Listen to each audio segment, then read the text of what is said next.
Good afternoon and welcome to another edition. It's a special edition of the full 80 minutes. No, we haven't got Mick Gledell or Joe or Mystic Jimmy. We have got two of the legends of the local game. Well, I shouldn't say local. John's had more clubs than Jack Nicklaus, hasn't he? So I would say we've got Simon Bell from Leeds Rhinos. I think it's 20 years, Simon, there. You're getting them over 15 now, so 10 full-time, over 15 involved altogether. In youth development, and it's been at Leeds. At Leeds all the way through, yeah. And we've got the legend, I think a lot of people know on the show, JB, John Bastian, who, as I say, has been 25, 30 years, Jay? Yeah, I think 24 years. John gets people who've been asking lately, John, who's John, why did they mention John? Well, we've finally got him in. We get him on the show about every 3 years for a little cameo spot. I've been threatening to get into him for about a month, so today I get to unleash every question we've got for him. Please, if you've got comments after the show, when this has been aired, please put them in and we'll get the lads back to try and do it. We'll be answering and anything you need to ask, please get into it. So, guys, we're going to start right back. Simon first. What got you into rugby league? Well, I played from being a young kid. My dad played. So Headingley, so I've been involved at Headingley from playing from a really young age, and then through my son wanting to start playing, there were nobody to coach him, so I got given the same as I suppose a lot of parents now that end up coaching because there's nobody else. So it wasn't a move to I want to be a coach with a case of my son were playing, so I ended up coaching the team and bit by bit, and then John, when I'd been coaching about 5 years. John got me into, I coached on service area as an assistant. John got me into Leeds as an assistant on scholarship. And then I started doing talent ID and probably moved more towards the talent ID and the management side rather than the coaching. And worked my way through the system after John had left and ended up going full-time about 10 years ago as player performance manager, junior recruitment manager, and worked my way through to head of youth, and now I work alongside John in the academy. So like over 15 years I've been involved at Leeds now, but it's not like working. It's a passion. It's a passion, yeah. Youth development, seeing kids from a young age come through. I mean, we're watching kids from 11, 12-year-old play rugby, and you see them develop. Even if they're not at Leeds, you see them develop and they go elsewhere, and it's really enjoyable to watch kids develop and try and fulfil their dreams of being a rugby league player. Yeah, I think that's one thing that you hear a lot of people say. It's you've got to have the passion for this job, haven't you? Because it's not the.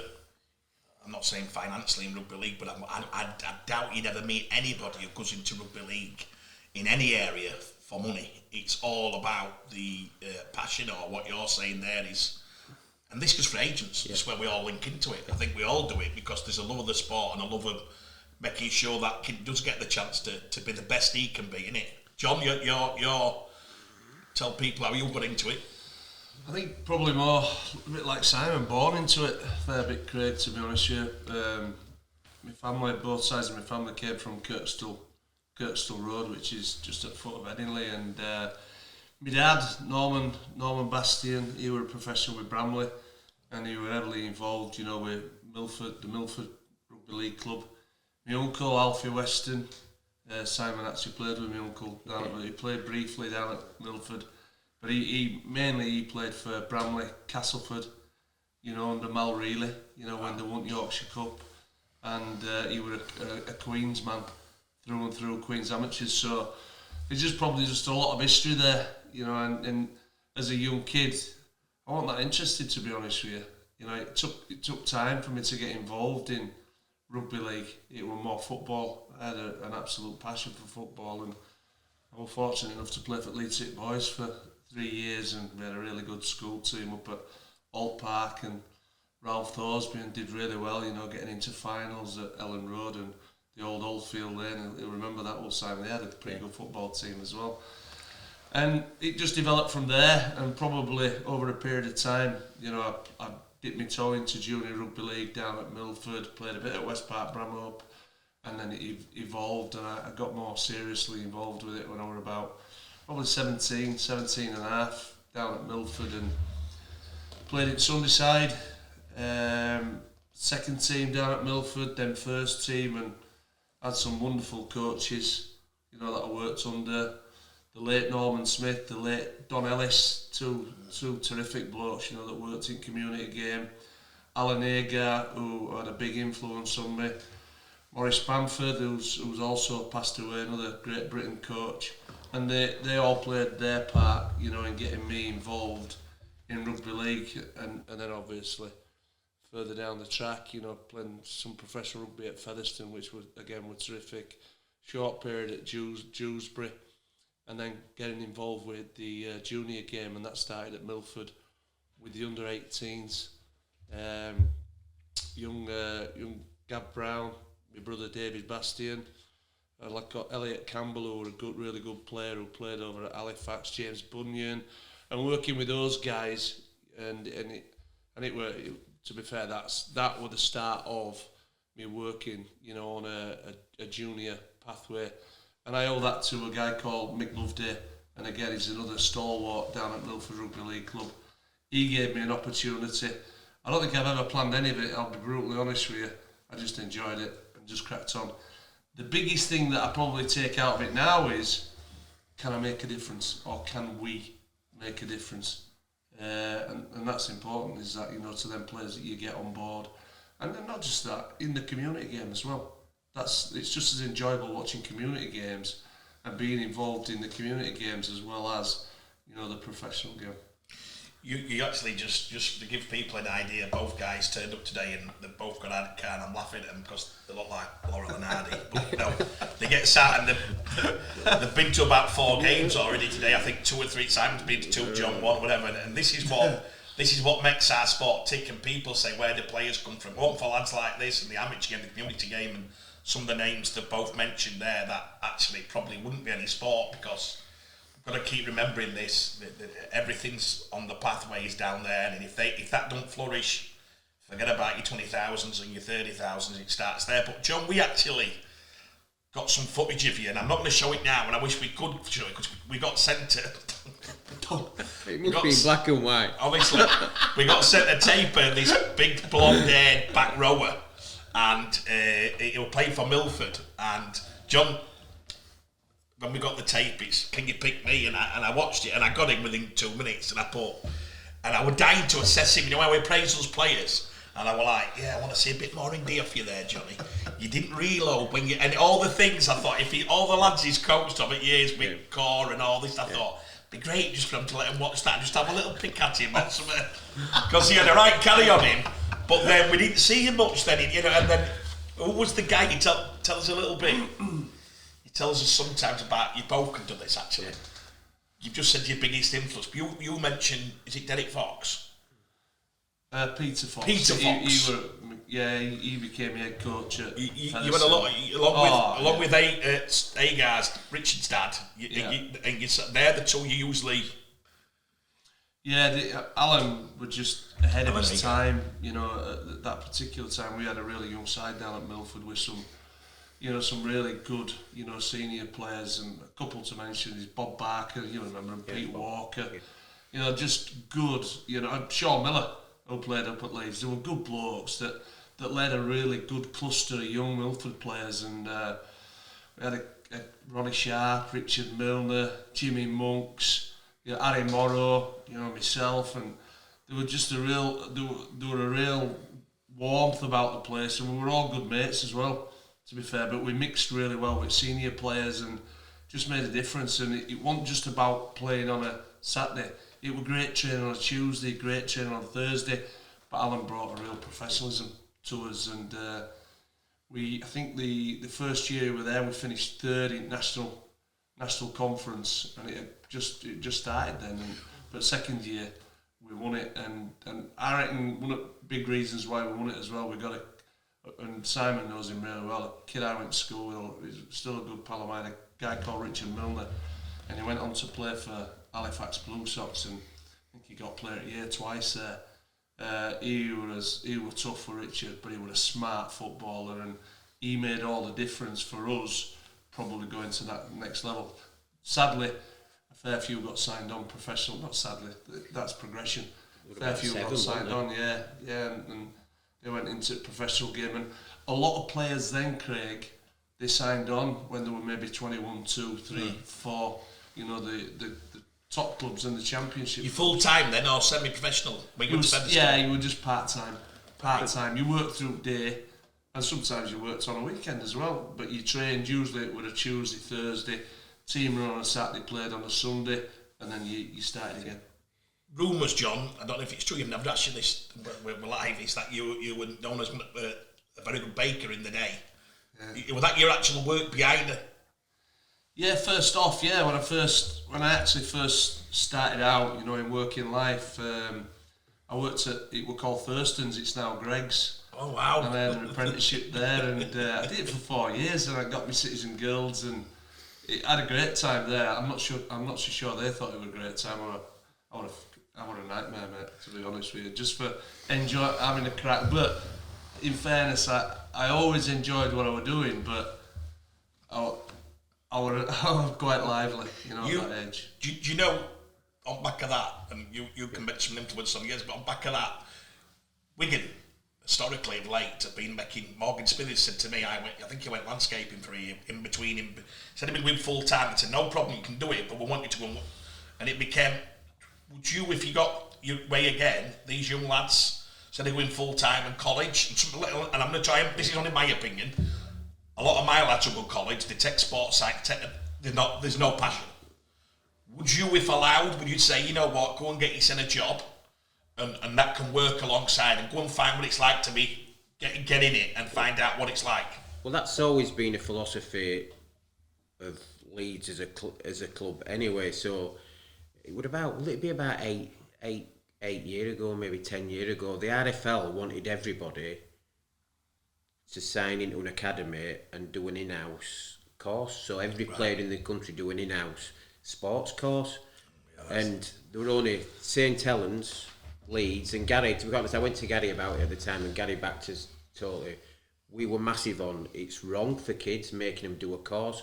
So we would always, as a club, if you want to be an electrician, train to be an electrician. If you want to be a joiner, train to be a joiner. If you want to do A-levels and go so it's holistic, and it's about the kids need to be doing something that they're engaged in, and something that will lead to something long term. 100%. If you want to be a joiner, there's no point doing 2 years on a sports course, because if you go to be a full-time rugby player, that's going to be worthless anyway. But if you do 2 years, you get qualified as a joiner or an electrician, and that's what you want to do. When you retire at 35, you've got something to go back to, and you can do stuff during the time while you're a professional rugby player. So it's really important that the kids need to be engaged as well. So if you're going and doing a course just because you have to do it, that doesn't help them at all. No, if you're doing no. So if you're engaged in whether you're doing A-levels or you're doing a trade apprenticeship, if you're engaged during the day, then you come to training and your whole life's balanced. It makes a massive difference to them developing. Your problem is, and you're both probably in a brilliant position to answer this, if we said to a kid, they always fear that they're not getting the full-time training. So if you've got a kid who wants to go full-time, and with the all do, forget about it, we all know that. You go and meet mum and dad, Uncle Terry, everyone. And Danny Maguire probably spoke best about this, because he didn't go. He decided to stay on college. He went to Notre Dame, He got it. And he felt, when he got his report of Dean Bell, they blew his legs off. And they said, look, you're probably a bit off here. We think you're a bit soft in air. And he got this report, he saved it, his granddad saved it.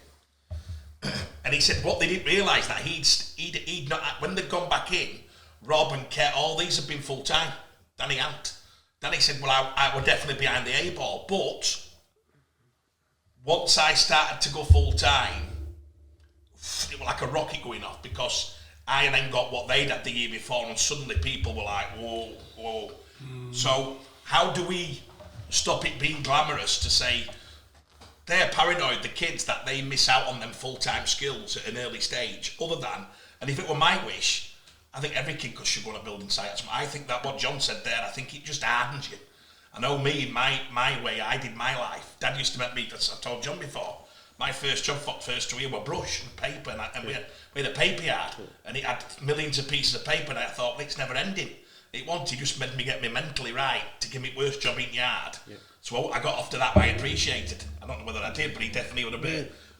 What do you think to that? I think it's about the individual. Now, you'll have. It's about them doing something that's right for them. So I don't think if we can make it fit for the majority of people round what they're doing anyway. So a lot of employers, colleges in particular, they're really flexible. So you can make it fit for the individual anyway. And even them that are doing a trade apprenticeship, there's always times when you can dip them in to do some extras. And so it's about doing something that fits for you a long time. How do you convince the kids that they're not losing out on that? How do you convince them?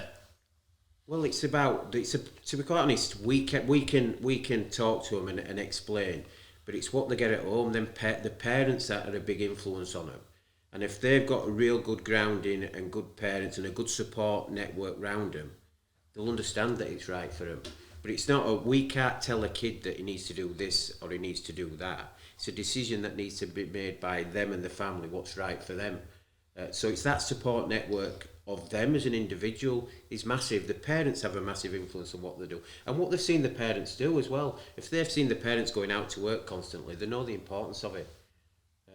So they're not going to miss out. Between 16 and 18 ain't going to define whether a player is going to be a Super League player or a Championship player or a League One or not progress. It's if they're prepared to work hard enough, they're coachable, and they want it enough to make the sacrifices, them 2 years won't make a massive difference on their long-term development. Jay?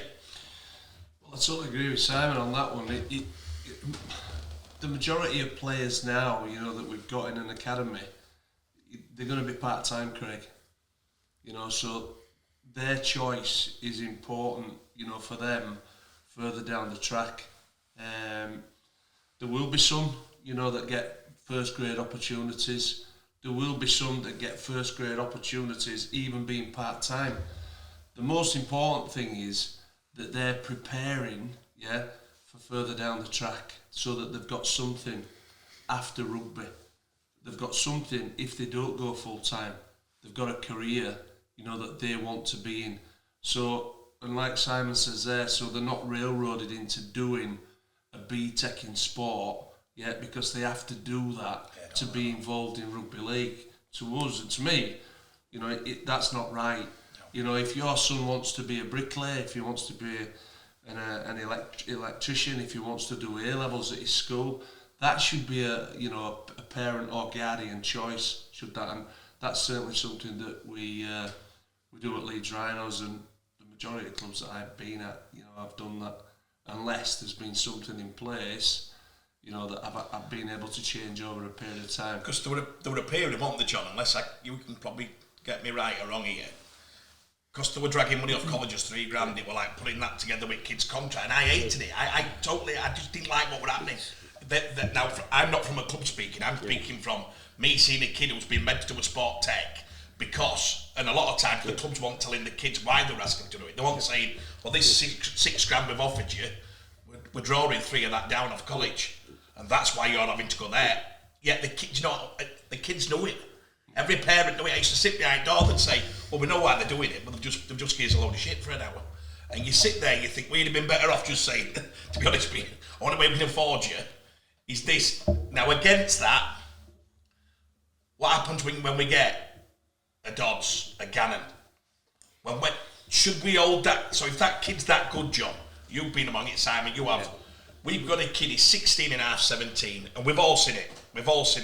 And you go, oof. You'd say, Stevie, what? I'm trying to think. Let's just mention Leeds. We want him. He wants to go full time. Your coach comes up. Rowan Smith says, "Guys, I want him now." Right? But you've got them other 15 who are thinking, "Well, you're telling me to do this. You're telling me to do that." But do we ever stop the talent from going? No, he is that good. How do you handle that? How do you manage that situation when somebody goes, right? You've just talked to us, 25 parents. And it's about getting an apprenticeship. And all of a sudden you get somebody at 17 who's better than halfback in first team. But even so, if you look at, just for instance, we're talking Morgan Gannon. So when we talk to Morgan and Jim and Emma, who were really good, really supportive parents, his education were massive for him. Really intelligent kid. They wanted him educating. So he hit the first team and he's been in the first team squad training, but he's also done his A levels. So Morgan will go into Notre Dame, and then we're doing weights before going to school. So everybody thinks he's been a first team player. He's actually done A levels, and he's got very good.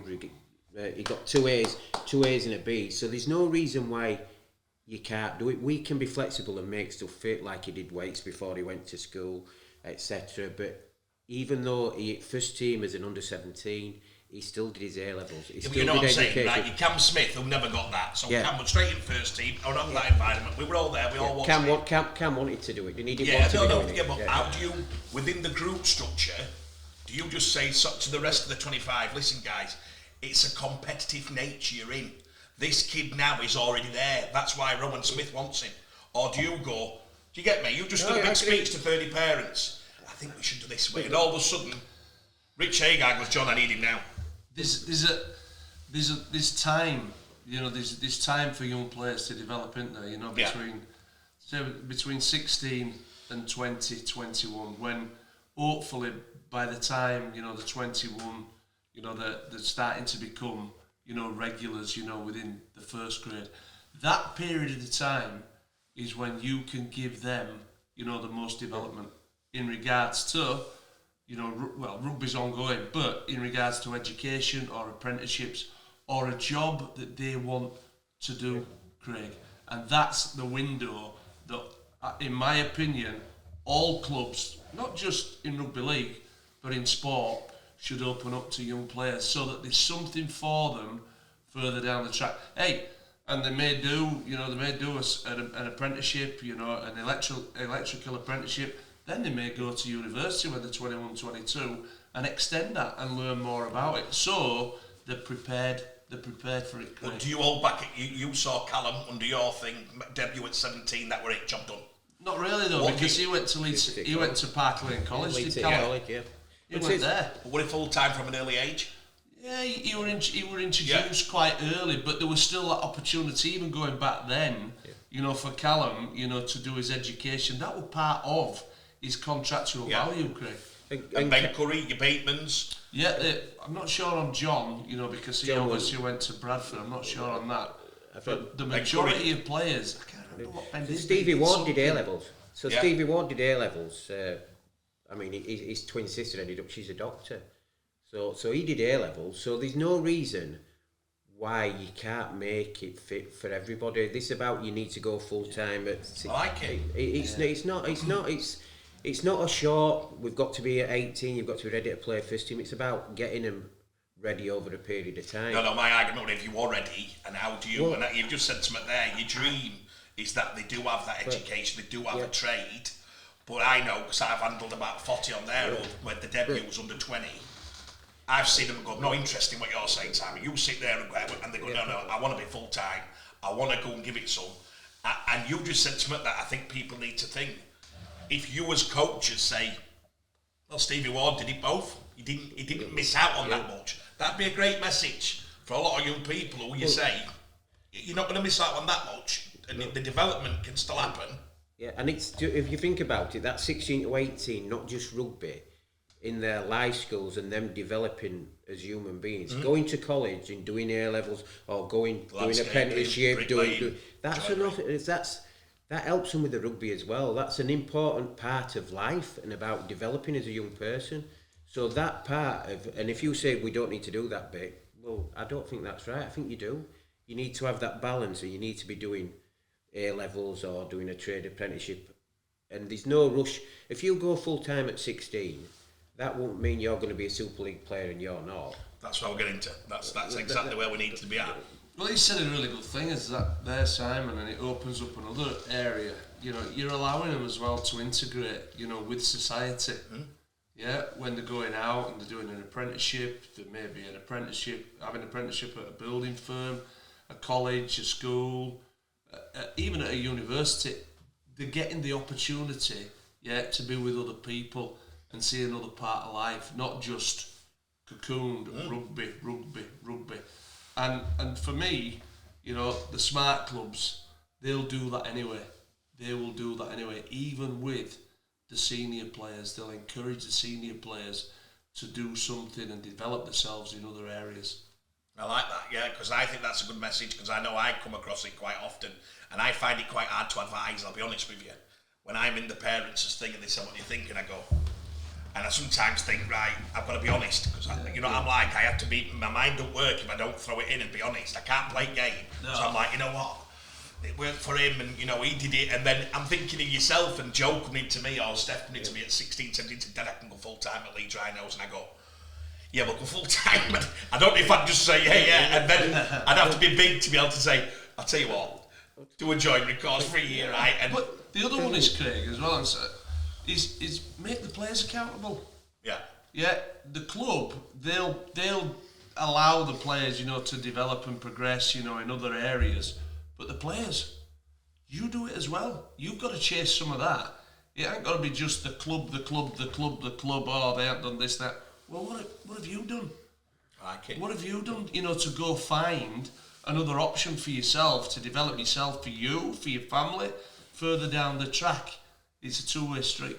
And even going back all them years, and you're talking back to Danny, Kevin Sinfield did A-levels. His dad Ray insisted he finished his education and did his A-levels. So he could only train on a night with Leeds. So he did 2 years doing A-levels and trained on a night because his dad insisted that he did his A-levels, even though Kev had wanted to go full-time. So his dad insisted he did his A-levels. So he did him down, he did his A-levels, and he went to university while he were a first-team player at Leeds, but his dad, Ray, what did he tell him? What's Jack doing? What's he advised Jack to do? Jack's doing education as well, so everybody will think he's full-time. He's at Ashton College in near Oldham, and he's doing A-levels at the moment. Fantastic. So he's... And there might be times when it gets to his A-levels exams next May that his training with the first team might be adjusted a bit to make sure, and as Morgan Gannon's well last year. Yeah.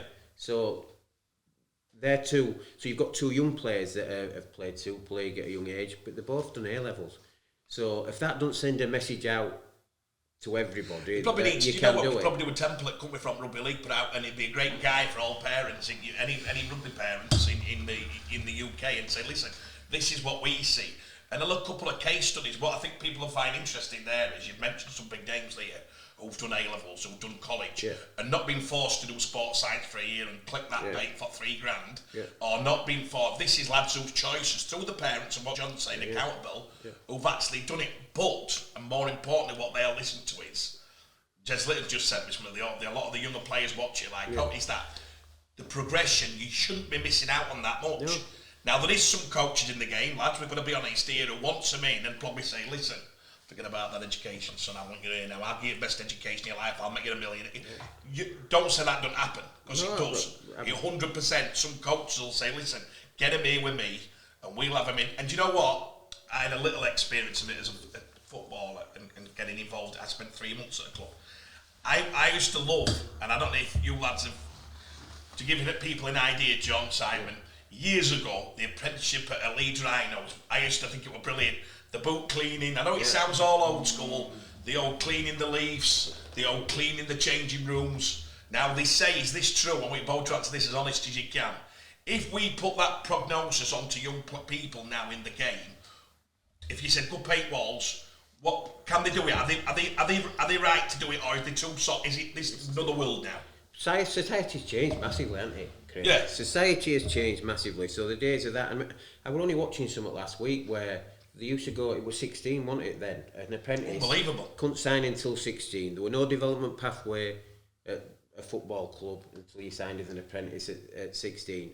And I'm watching something, and Bobby Robson was saying, well, we're always behind these Dutch, because Ajax had put that system in and they're getting him at a young age. He says, they're miles in front because they're developing from 12, 13, 14. It's Ajax way. And I was only watching it last week, and he's saying, we needed to get him earlier because that don't work. The apprenticeship, getting him at 16, and Ajax started at a young age and probably set a template for all sports.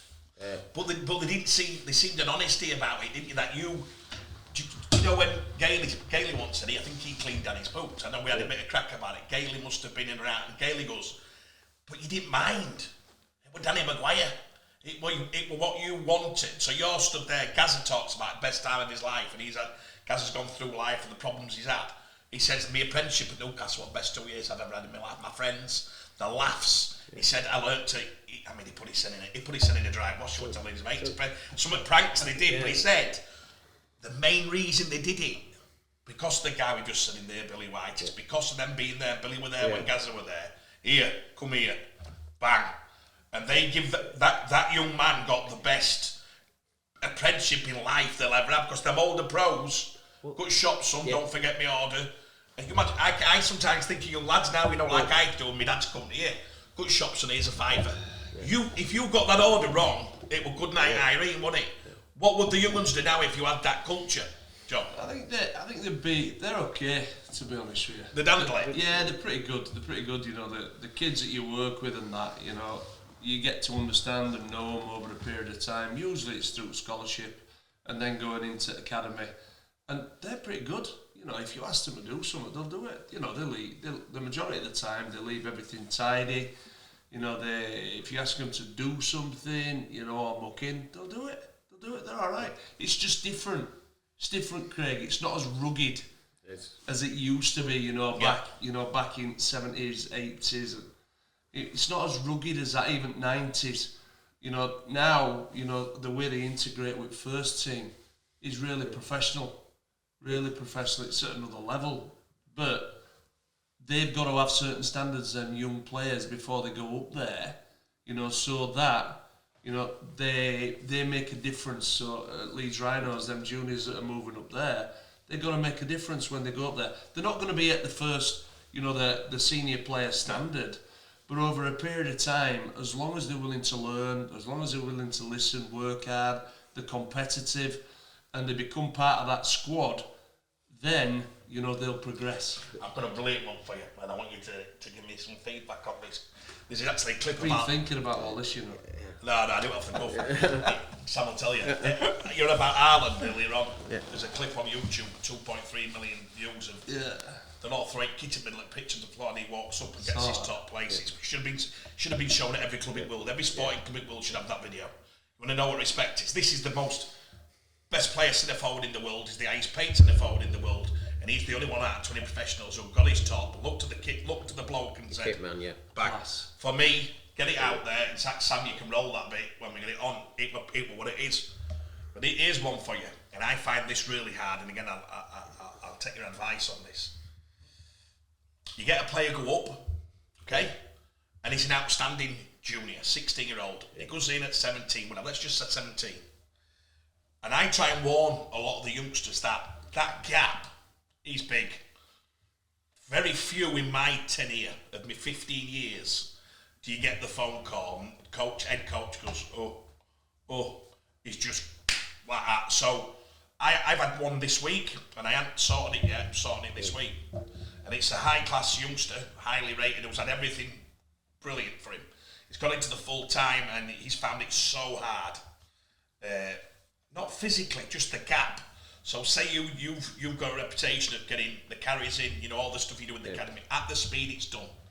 But then you're in the elite level, and you've got these world-class athletes. And from you being at front of the running, and at front of the strength, you're now last. And you look round and you're going, now, the old school way, your way, John, because you taught me a lot, and be here. Let's see if you can catch them up. That's all let's see what you've got in you. This will build your determination and your character to see what you've got. But it's such a shock at times for them, isn't it? Because suddenly, and then the one I don't like, and I don't know if you're going to tell me different, I've seen some Rowan Smith's done all this coaching and bringing all the academies together, the women's team. It's fantastic. I've been watching it, by the way, and I haven't given Rowan some raps on that. I watched it, and he's engaged everybody. But sometimes then there's a year to beat tackle bag, we call TB. Every player has to go through it, don't deny it. We can't have any denying on that, because I get it every week. And they're not involved, and they don't. We argued this at Warrington all them years ago. You thought you lost some players by going into that environment, and they weren't getting as much detail and in-depth stuff. Yeah. And they were losing themselves and coming back, and you were like having to pick the pieces of that up, John, at Warrington, if you remember.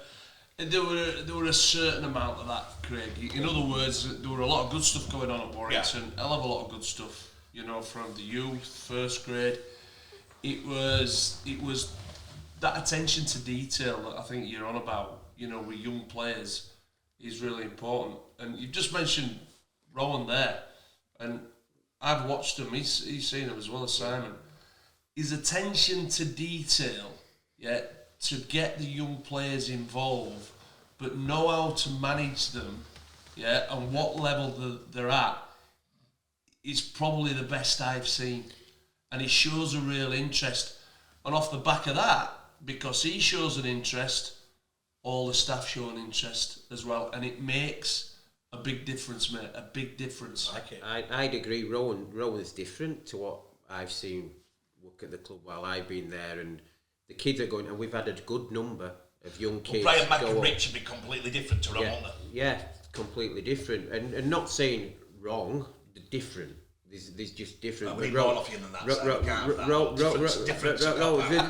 They're just different. He thinks you're sitting on fence here. They're different in what the way they are and what they want. And sometimes you can ruin a player by shoving him up early as well, because it's a big step. And it is too hard. It is too hard, and it needs to be a bit of time. But Rowan's had a good number of players in our first team environment, young kids, and they're not holding tackle shields. They're involved in the coaching and the session just like everybody else. But also they're young developing players. They need a lot more input and coaching than what the established first team players do. 100%. So they also need to come back and do stuff with the academy and train with the academy and get the input with the academy. And it's also, if you look at, like we've talked about before, Morgan Gannon's never played a game of academy rugby. That's incredible, isn't it? But that's part of the development as well. Playing academy rugby against your age group and playing a bit of reserves and being a lead in the academy side rather than part of a team at the first team, being a real leader and a lead in that academy side. It's an important part of the development because it's different. They can't be that with the first team, but they can be that with the academy. And when you're talking about players struggling, we've talked about it all last year, me and John, and when we bring him into scholarship, that best player in the side, they get picked every week. We put a load of best players into our scholarship squad. Suddenly, the kids a year older in front of them as well, and it's a shock.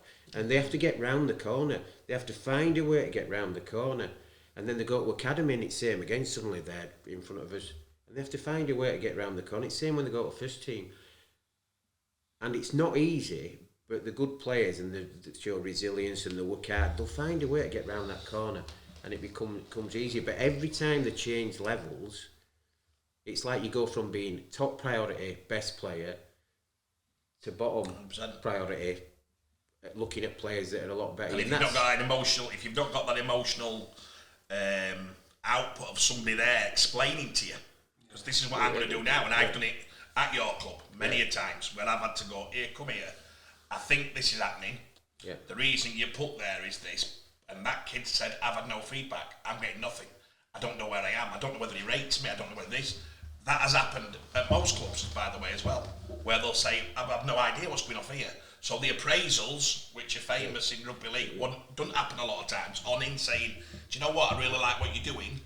I can see in your eyes, you think you're not doing enough here, and you're losing your mojo, you're all right. Because we're scared of that in rugby league, that bit of a toffee, that bit of, hey, well done.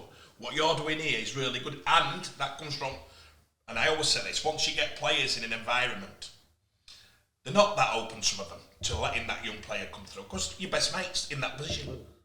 I've been travelling with him for 4 years. Who's he? Yeah. Suddenly that clamp can come on, and when that clamp comes on, does it come on?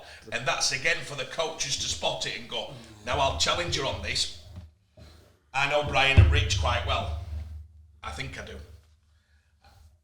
Brian would say to people of the Leeds supporters, this is Brian McDermott, I wasn't probably my specialty, wasn't that?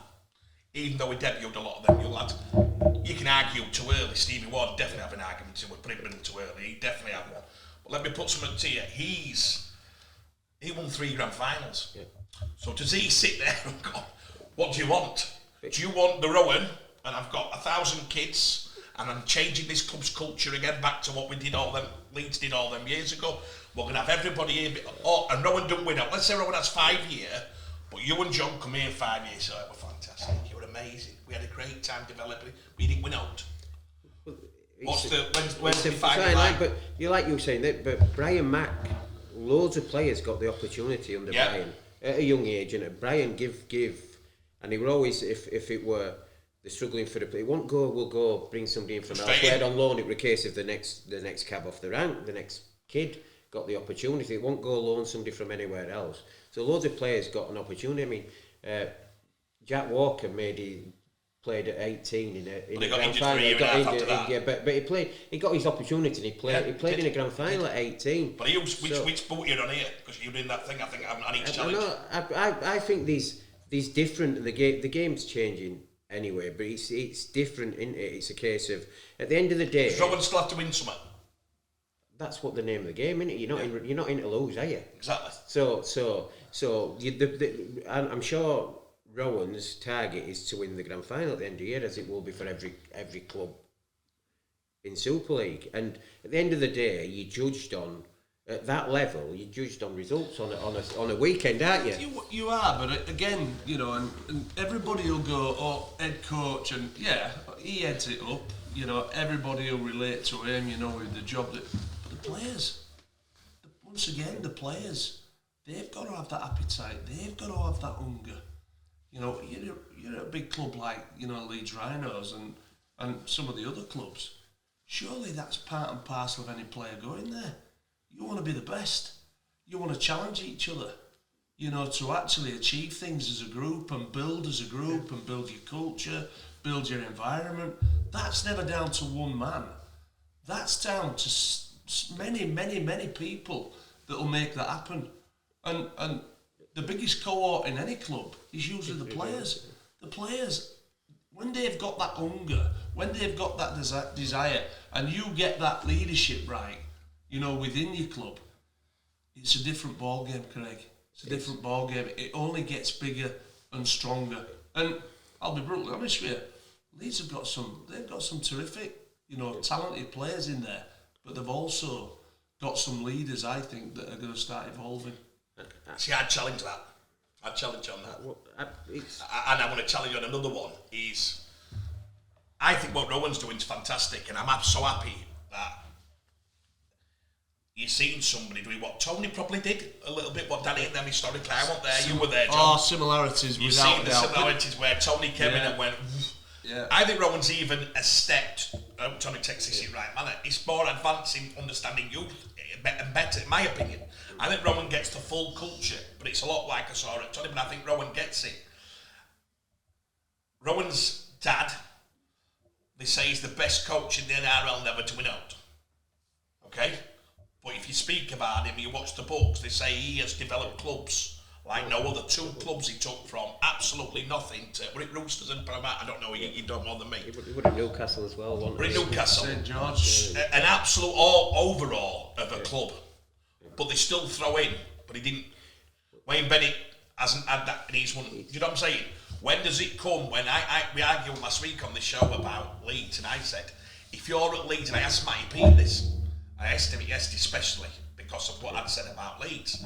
I said, is Rowan, does he have to win something every year? And Matty went, I would hate it any other way. What do you mean? He said, if somebody said to me, I'm not under pressure to win something, I wouldn't want to be in my job. That's what comes with picking.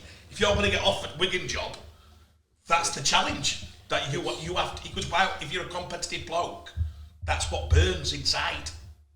But it's also club wide. I mean, the culture is club wide. It isn't one person. The culture's club wide, and like John says, you've got a squad of players that need to win their games on a Sunday, and they need to work together as a team. And it's squad, isn't it? It's not 13 players, it's a squad, so there's a big squad that's got to be held. They've got to be together as a group. For you to have success in any sport, you need a group that's really tight-knit and together, and a club ethos right across, don't you? A culture that goes from top to bottom, and I'm talking from the very top to the very bottom. He's the man to do it. I think they've got... John, I'll give John his due on this, and I've asked him this 3 times, never gives me a straight answer, but I think he'd have been asked about Rowan coming. And when we're on the show, so I'm not going to put him on the spot. But I'm sure he answered, because he always said to me, when we used to get into it like we do regular, John would say, he's probably right up there. And he wouldn't even meant, he'd say, that the lad at Bradford, he'd say, young Rowan were probably as astute. And you thought that his background in teaching enabled him to deliver. You said his delivery is absolutely fantastic, his detail. There's some of the things you'd said anyway, what you'd said. And I remember, so when he got the job, I was like, wow. I think after Mac and after Dave, who lasted about 4 months. Dave Ferner. And Rich, it probably needs a change of philosophies. And whether we think Mac gave all the debuts, he never spent that much time in the academy and watching it. He didn't, Simon. We all know that. He did his bit, didn't he? It wasn't his. No, he admitted it on Stevie Ward's programme. He said, I look back and I think I'm comfortable with an older player because of he said it live. He said, I've realised, after me coaching, I've realised that probably 28, 29. The difference there is, and that's fair enough, is that, where Mac or Art and that, them senior players or players, that was... You'd say Dal as well, wouldn't you? Yeah, for sure, yeah, and that's their way. What I will say is, and I'll go back to Rowan. He does it all the way through. Them senior players, they know that he values them. They know that he cares about them. Yeah. For the time that he wants to spend with them. His door's always open, like it always is, to the juniors. Go in there. I ain't come across a bloke that wants to spend the sort of time that he wants to spend with each individual to get the very best out of them. What they've got to do is they've got to engage and be a big part of that, because the staff, they're doing it as well. They're doing it as well. They're mirroring, what Rowan's philosophies are, and the staff are strong, mate. I'll be brutally honest with you. But the squad of players, that'll only get better as we progress. Here's one for you. If you two guys, you were part of a Leeds legacy of developing players your first time round. You also had a legacy of winning, as Luke Gale famously said, we either win it or we're in final, otherwise it's been a bad year. But the PC, when you didn't win it, you said to me regular, it's not about the winning, it's about the development. It's my opinion. I thought you were cooked that were like saying, but this year you've won it, and I've seen the buzz back in, and the buzz is back. So tell me what you're saying to me for sixes. So it was the game changed in regards to how we were set up with 19s, and it depends on how. So it was never a priority to win the grand final. All the time I've been since there. Since when? Because when he were there. When I've been there and thinking it was never a priority, and I was never told it was a priority. Anybody said, but because we played, your standards were high. Come on, our standards were really high. We always were up there and in the playoffs and all that. But we also had players played on loan at Bradford because it was better for them than playing. We had players had already transitioned to first team, so we had years where we got to a grand final with 5 players that didn't play because they were playing first team or playing on loan here. We were always about what's right, what's best for that player, developing your Mikelais, your Cams, your Jack Walkers. Didn't play in grand final when we were in a grand final because they were playing first team or they were playing. So it was a case of, and I'm not saying we wouldn't have liked to win one. I would have liked to have won one every year, but it was never a priority. Same way the way we structured our academy. We structured our academy when we were under 19s, bottom heavy, not top heavy. So we had more 17s and 18s and we had 19s. And we always made sure them kids at the bottom edge were getting loads of game time, weren't just sat not playing each week. And we were always structured bottom heavy. And the ones that had our 19s normally had transitioned and didn't play in the under 19s competition because they'd already gone past it and were playing as in the top 3 clubs. Same, and they go past it. So it were never because if it had been a priority of winning that competition, you'd have kept a load of under 19s and you could have gone and. I don't think they did though. This is what I'm saying is. It were 18s, wasn't it? 18s, and it might be the first year, but I can remember a lot of them. He pulled Luke Gale back from. He played at Hull, and they dropped Biggsy for Tansy. I think they brought. They're not in that final. They got beat at Hull. But is it good? Come on, give us a minute. I've gone round everywhere. Leeds Rhinos are back. You've won your first grand final. Interestingly enough, you're going back then, and I can remember that like it was yesterday. And you would have been there at the time. And it were, I can remember that grand final that they played. Hull FC, the under 21s were in final over at Hull FC. You remember that? We were in final against St Helens before first grade played Wigan, and I think then we had 4 or 5 under 18s playing for reserves in that grand final. Now we managed to win, that grand final against a terrific St Helens side. Like the Gazmo dropkick. One of them. No. Well, that was Matt McShane in semi-final that did that, But my point on this is, even though you move some players up to reserves, etc., or some players might even be fortunate enough to be playing first grade, not many at under 18s, you still want to win. You never stop wanting to win. This year, Chev, and his coaching staff, it's great. Did a great job. Outstanding. And we started to build a bit of a squad. There were a nucleus there, but Simon and I knew we needed to add some and tidy a few areas up, and that was done quite quickly. But then Chev and his coaching staff, they got on with it, but they developed them, Craig, for the majority of the year. But when it got to the business end and we were in position, they wanted to win it. Now I watched that tape twice, and they knew how to win.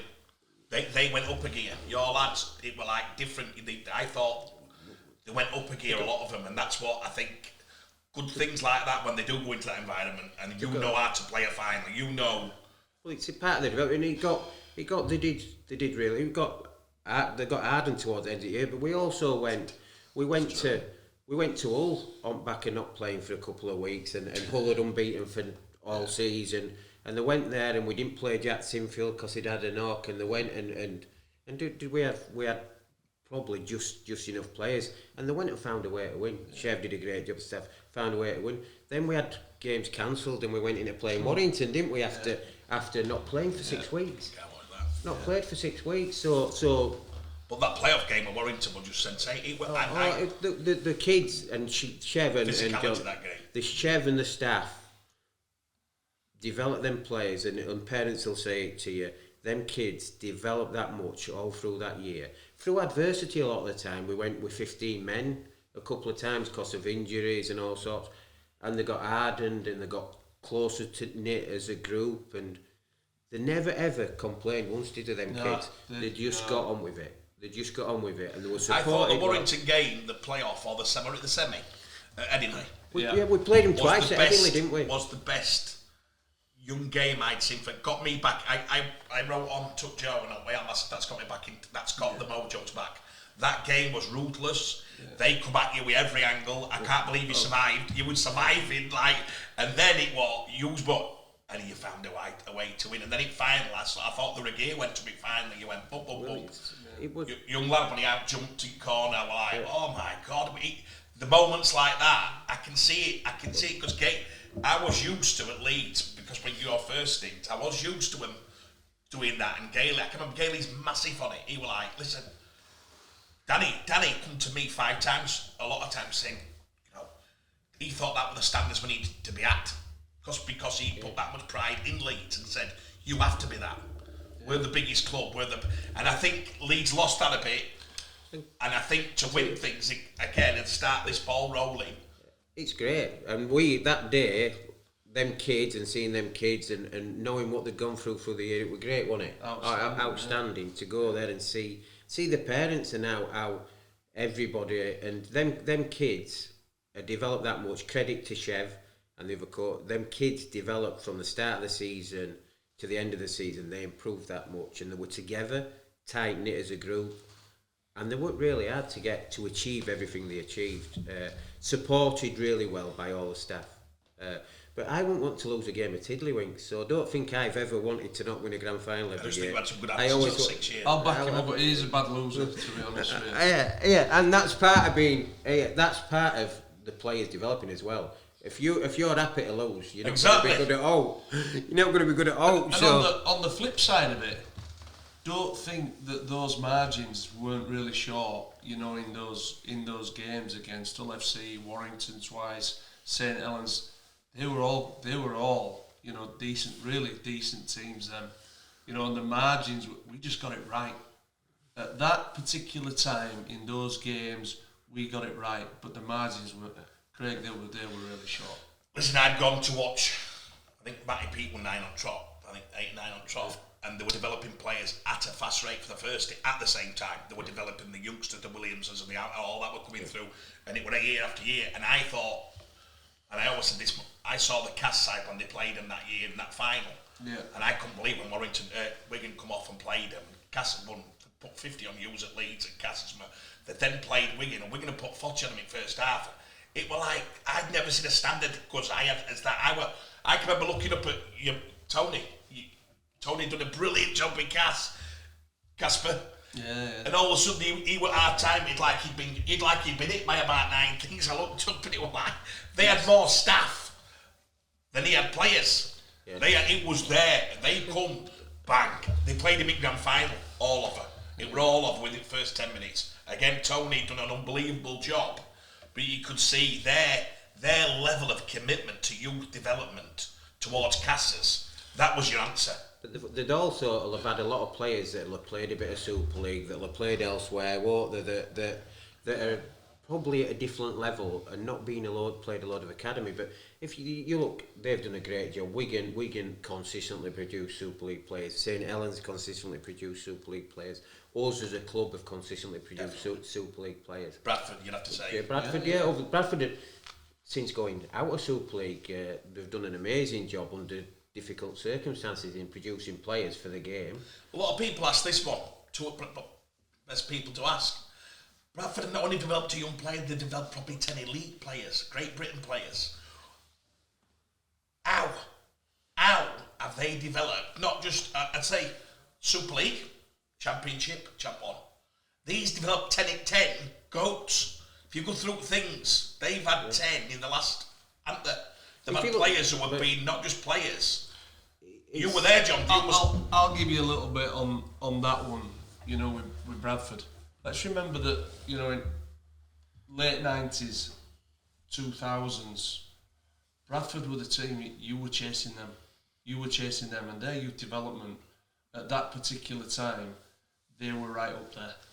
They were very good, and they were good what they did as well. They actually chased players quite hard. Yeah, they chased them hard. They had little methods, to try and get those players on board.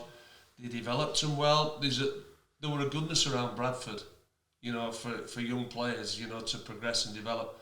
The facilities, they were pretty good. They've got Tong, which is a nice facility. It's a really good facility. Is that if it were developed a bit more, it's even better.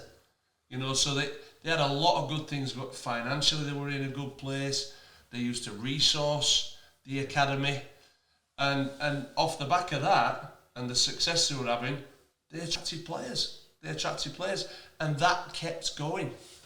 I think their story's amazing, isn't it? Absolutely, but the biggest changes, Craig, over the last several years is that the resource will have dropped off.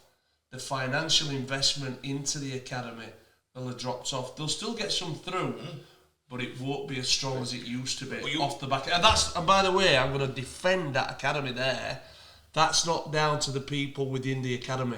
Yeah, that's down to the people, the stakeholders, the owners that can or cannot quite invest. But you can still, have a good, honest academy off the back of that. We look at the last two, 120, 130 Wilson, and 65. About 195, two of the highest rated team at Young Flanagan's gone now. They're still Rowan. I looked at Bradford, Rowan Mills, they just collectively. Yeah. Truey. They've got a fortune for Truey. Had Truey not been, had Bradford not gone bankrupt, we had 3. They were all going for him. And I look and I think, why then? Let's pick out another and give us some honest answers here. Why have they been successful, even when they've been in Championship, against some clubs who you've watched historically in Super League haven't produced the players of that standard and might never produce a Sam Burgess, might never produce a Jake Trum, might never produce... I'll go back again. It's really simple for me. It's what you're doing within. It's that culture within. And if you get that culture within right, and you care, you value, you make a difference to them junior players, they'll go with you. Great. I don't know about you, but I only remember them teachers, that wanted to spend some time on me, that wanted to make a difference with me. I've mentioned a few coaches there that I've never forgotten. I've never forgotten my teachers at school. Mr. Sykes, he was my football teacher at middle school at Holt Park. I went to visit him, he's 93-year-old. Wow. Last year, it was brilliant to see him. But I never forgot what he did for me. And same, with a guy called Mr. Pearce, and I saw him last year. You still call him sir? I still call him Mr. Pearce. Yeah, I don't know if you listen to this, but he was my football coach. Yeah. They both got us to finals, in Leeds, but it wasn't just that. They spent the time. They were interested, in the players, that we had. And whilst we had a decent team, what were important was that they wanted to make a difference to us further down the track, and it wasn't just sport. It was the other side of things as well. I like it. I'd agree with John. It goes down to resource, so spending money. And if you look at any sport, if you look at the 2012 Olympics, the success that we had as a country in the Olympics were down to the investment the 4 years before it.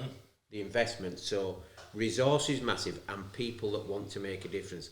And we've been out today watching, we go out every Saturday, every Sunday. We spend loads and loads of time, and it's not a chore. We love what we're doing, but people that want to give the time and do as much as they can, and surround the kids with people that want to help them, want to put the time into them. The kids feel like you want to help them, want to put the time in. And like John says, you remember them people. So it's down to resource and the people you have in the academy that want to make that commitment and put the time into developing them kids. But we know, I'm not mentioning clubs, we know some clubs have spent more on academies than 50 times more than Bradford did in that 3 or 4 year period with Stods and them. They're on no money. The last crop that came through at Bradford were on peanuts. Let me tell you the fish. But I know at least 5 clubs would spend 15, a lot more than that, and they can't get anything like that. I can't talk about how much they spend, but well, you know it. I know they get a lot of money put in, but it's not just the money, because you can spend money and get no out of exactly. it. It's about the people, that spending the money wisely as well. So you spend the money wisely, and you surround them with giving them a load of money in a wage ain't going to make them a better player and help them develop. What you do with them will help them develop. And I'm not saying you shouldn't be paid and they shouldn't be getting whatever, but it's the stuff you do with them, what you surround them with, how you work to help them develop. That's the investment that's needed, and where a lot of the resource needs spending. Facilities are massive. We're very lucky at Leeds where we've got a gym, we've got a 3G. So they come to us, our scholarship players, they spend 2 hours, they don't stop for 2 hours. Whereas at other clubs, the resource might be where they're doing the gym here, they're doing the training over here, and that makes a massive difference. So it's not just about the people, it's about the resource that you've got at your disposal for training as well, which there's not many. I mean, Wigan's set up really well, St Helens is set up really well, we're set up really well, Warrington's set up really well, but some other clubs struggle for facility and for being able to do that. And if you're travelling from A to B to do this, that and other, it's not easy, is it, John? I mean, no, it's not easy at all, is it? The resource and what we have as a facility for the players makes a massive difference to us. That's why you were pushing that hard for that other pitch at KR, weren't you, when you were there? Remember that committee? Every time I made you stressed, you were stressed. But I maybe you were then, well, get that other pitch to train on. Yeah, it was important that, Tony had recognised that at the time as well. It was important, that if you're going to really be serious, about producing your own players, everything has to come from the top, Craig. Whether that be the owner, the CEO, the board of directors, going down to your head coach, and then down to your head of youth. Everything there has got to drop in line.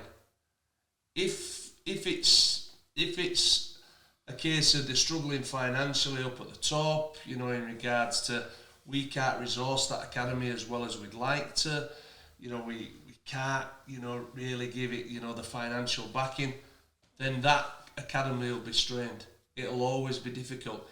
If an academy is well resourced, is financed particularly well, You know, if they've got the facilities right, then that academy has to produce players.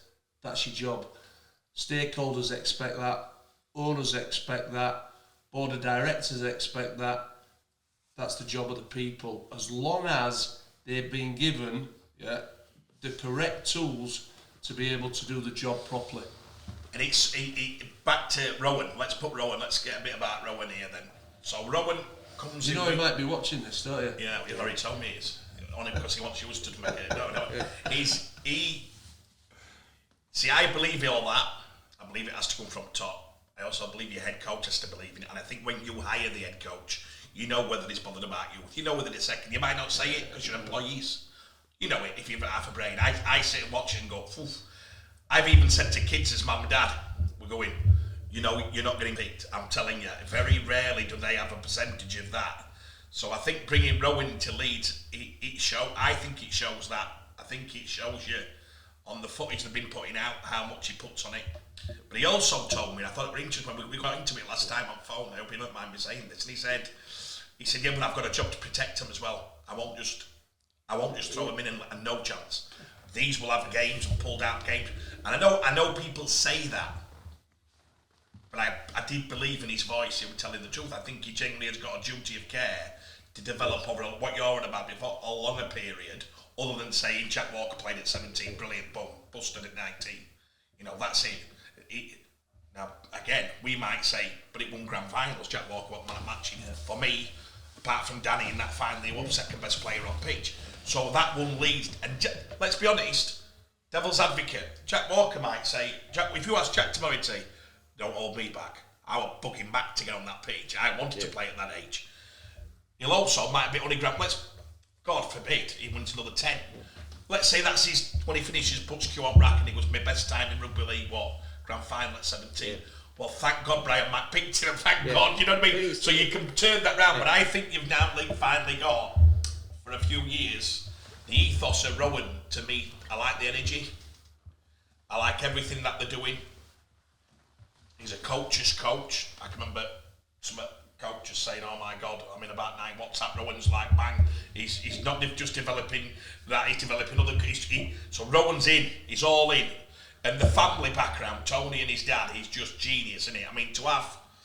I suppose if somebody's been born to coach, it's Rowan, isn't it? He's the only other job he could do with that family DNA.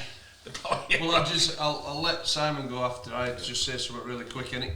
But it's not just about, coach, being an academic, being educated, he's got a skill with people. He's got an edge to him as well. He's got an edge to him, as a coach. He's got that presence. He can see what's going on, whether that be on the training field, whether that be, in a game. He understands the game, and it's important, that the bigger picture is, there's an understanding of, just beyond, he's an academic, there's a little bit... Yeah, you're saying he's can he find his way out of that building? Yeah, 100%. Is he streetwise enough to do the old... He's been here, there and everywhere. That's brave. When you go over to England, he were at London. He were at London, he did some education there. He went back, he's been at New Zealand Warriors, he's been to Titans, he went to Bradford, it was a tough old time. That all helps you to build, it all moulds you. I reckon, Leeds is without doubt, the place, that can take him to another level. And he's got a genuine interest in all the kids in our academy. He stood on field last week with me. Who's this kid? Making sure that he knew who they all were. So he stood asking me, and he's a genuine interest in all the kids. So, and when you're talking about pulling him in, putting him out, we've talked about it. He's talked about it regularly. That's what he will do. He will not put them in danger of not fulfilling the potential by being overplayed. Because of overuse. Yeah. So he wants to look after them because he knows. Well, you've got players there potentially at the club for 15 years at the top, aren't you? Yeah. So it's in the interest of everybody at the club that they do fulfil the potential, and are they long term, physically fit and really good rugby players. Because the future of the club, as a club at Leeds, has always been the same. The academy, bringing players through. So we've got loads and loads of homegrown players in the system, and he buys into that totally, Rowan, and he does genuinely care about all the players in the system. How do you feel? You give us an insight, guys. You sat there and put a scenario to you. You've got 5 lads through next year. You're hoping to get, if you start with a group of 25 lads, give people an insight. You've got 25 under 18s, 25, it might be less nowadays, the numbers are not what they want, but 25 under 17. How many of them are you looking to get through? I know right answer is everyone, and whatever standard they find, we'll do the cliche, where they find themselves, but I'm asking us, honestly, how many of them, give people an idea of what, and let's say I'm setting the bar at Super League. I'll not put international, I'll not put champ 1. How many are you getting to play for Leeds Rhinos first team? It depends on the cohort, because you get different strengths in cohort going through. I would say if you average over a period between 2 and 5 per cohort, getting through to first team. I'm not on about playing 100 games of Super League. I'm on about getting through. I'd say it would between 2 and 5 a cohort on average over the period. But we've had cohorts where we've had big numbers, and you have cohorts where the strength isn't there. They're in depth, and it might be across the game. That so it depends. It's hard to go 5 per cohort, because we might have cohorts where we'd get. What's a cohort?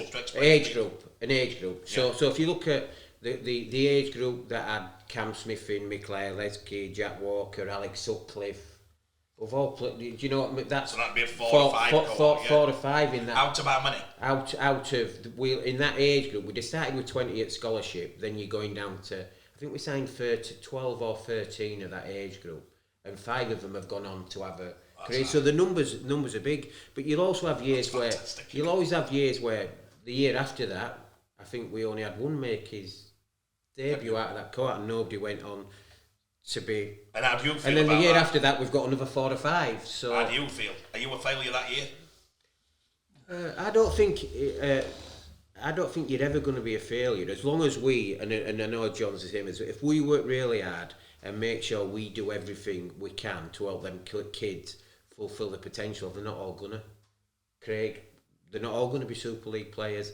If we've done everything we can as a club and as an academy to make sure we give them every opportunity to progress by putting the time and effort into them, a lot of it's down to them as well. They've got to want it. They've got to put the time in, make the sacrifices, and they're not all going to be Super League players. And we've had it over years. We've had some cohorts where you've got loads of good players, and you get somewhere where they're in. I mean, if you look, there's one cohort in Super League that had loads and loads of Super League players. The age group with George Williams, Liam Sutcliffe. That age group across, that age group across the game were really, really strong. Tom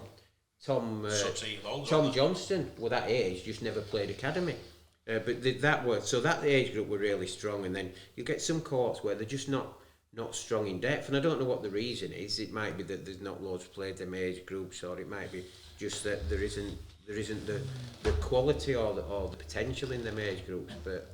And then you get ones that are really, really strong, won't you? You've had them all the time you've been there, haven't you? Really good age group. And you get, now and again, I've had you do, you're thinking, oh, these aren't that, but all of a sudden, when you work with them, when you encourage them, when you start to build them and everybody buys it, then all of a sudden, that cohort that's supposedly not so strong, you get 3 or 4 through. And that's, for me, that's even better than having the so-called players, the Morgan Gannons, the Ben Currys, the Callum Watkins, that stand, you pretty much know. And even when I say that going back, I didn't even recognise Ryan. I knew Ryan was a good player, but I didn't think he was going to be a world-class winger. But the ones that sit underneath them and underneath again, that's brilliant. When you get them, Craig, and you build them, and all of a sudden they go, I get this journey. I want to go, I want to be ambitious, I want to achieve things. That's brilliant. And there's plenty of players, lots and lots of players out there now, and has been, that have got the talent and ability to be able to do that. I'm going to start using that word. What's it called? Cohort.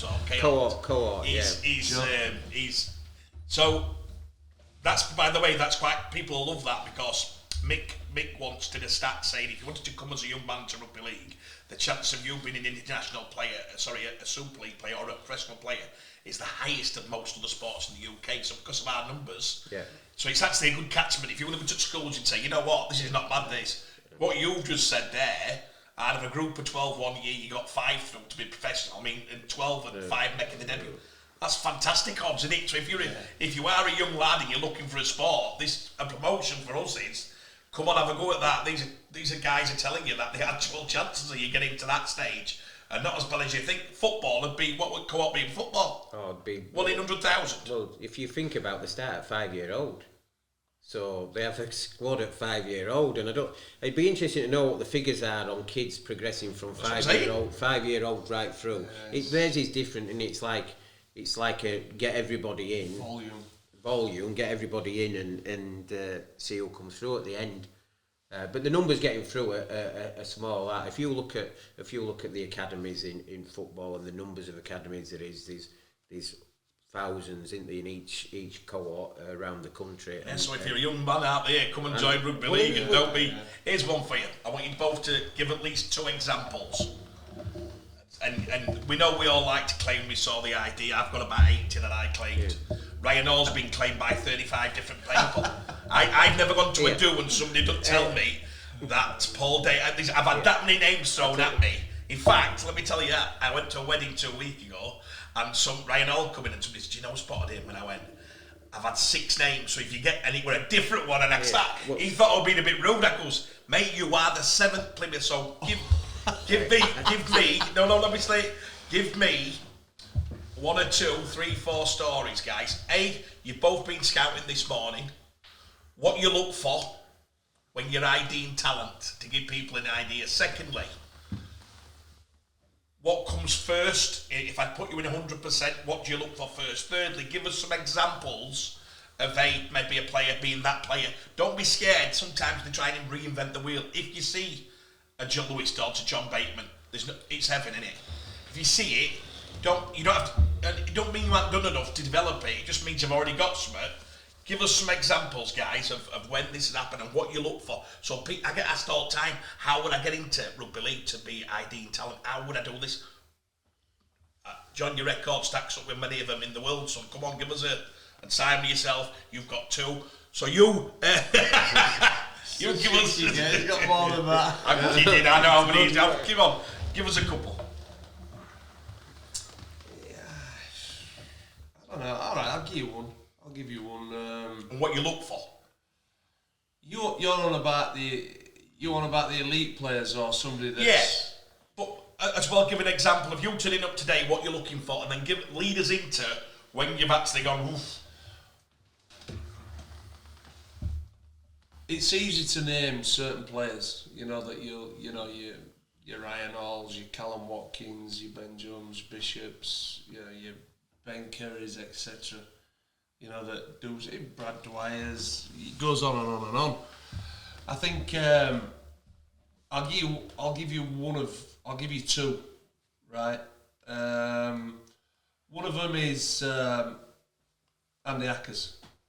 Great one. Andy Ackers. Great one. Great kid, Andy Ackers. Peter Farrell. And by the way, I didn't spot Andy Ackers. Peter Farrell spotted Andy Ackers. He were aware of Andy Ackers. He said to me, "John, will you come and have a look at this guy?" He says he's 16, 17 year old. Oh, we were that late? Yeah. That's one for all kids. I'm not sure if he hadn't been on, the Wigan scholarship at some stage. He may have been, Craig, but he didn't kick on there. But seeing Andy and him coming in then, and doing some, I think he was a terms and conditions player, which basically means he came in for a period. Or it might have been a 3-month trial, and just seeing him and watching him, how he was as a person, his skill set, and he was just a good kid that he thought we can build him. He had some footy in him for sure, he did, but he had a lovely attitude, again, well supported by his parents, and we got him in. We gave him that opportunity, started building him in and around all the coaches, at Warrington, in our environment. and off he went. But so many other people have made a difference to Andy Ackers on his journey. Right, so many. Yeah, and I can't name them. Andy had named them, but from being at Swinton Lions to the Wolf Pack, Salford, and then on to England.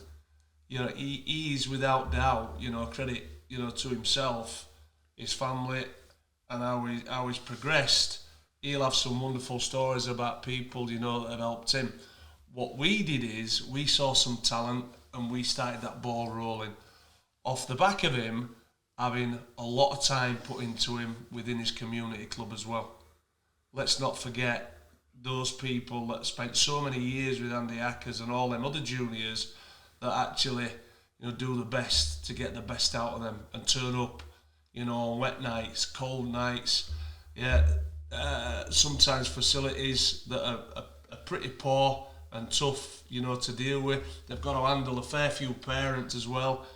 But those coaches in the community game that turn up and do that, and all the support staff, the volunteers, give them a lot of credit for that. The other one, let me stop you there though. Stop you. Yeah. We're going to finish this story. Ackers goes into there and he does exceptionally well. I know you had a massive plus on him because you tend to me to have a look. He said, I like this lad. Yeah. But then you've got Brad Dwyer. You've then got Sean Kenny. Yeah. You've then probably got, I don't know, did you have Cruz then? We did have Cruz. So you've got 4 hookers. And let me put this to you. Well, can I just throw this one? We'll get this one. We'll get shut of this one. Cruz were on our scholarship, and he was talented at Warrington. Oh, he were another. Wow. There were like 4. There were a cluster of them. My mistake there is I should have signed Cruz Lehman. I should have signed him. Instead of Ackers and Dwyer? No, I'd have signed them too. You can't have enough. Too many. I'm not giving you budget. I'm not giving you that budget. You can't. No, I got that wrong, with Cruz. I should have spent more time on Cruz and maybe sitting down with people that supported Cruz and signing Cruz on a contract. You don't. Sometimes you've got to hold your hand and go, I got that one wrong there. I think, again, we could have made a big difference to him over there. But you've got them time. 3. Yeah. And then Warrington go and sign a 21-year-old Daz Clark. Yeah. How do you feel? Well, listen, this is not 30-year-old Mikael, this is a 21-year-old Daz Clark. They were all under 18s at the time, I think. Yeah. They were all under 18s. How old was Daz Clark now? Is he about 31, 2? 31, is he? Yeah. So they'll have been under 18s. Daz will have been 20, 21 at the time. Daz Clark, I've got to say, he were a talented hooker. Would I have signed Daz Clark?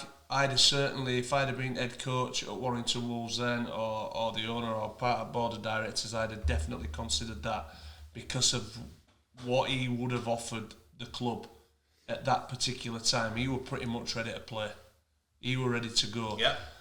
These kids, these young players, Dwyer, Andy Ackers, Sean Kenny, they're still developing, and so are the scholarship players as well, they're still developing. They've got time on the side. That don't mean to say, that a Brad Dwyer, an Andy Ackers, a Sean Kenny can't filter through and go challenge, Daz Clark, and be that player that starts to nudge him as well. That's healthy. Is that if Craig, they can't quite get there, they may have to go in another direction, like Andy Ackers did to Swinton, to Wolfpack, London, to Salford, London as well, and then come back another way. That's quite healthy as well. It's challenging, but there's nothing wrong with that.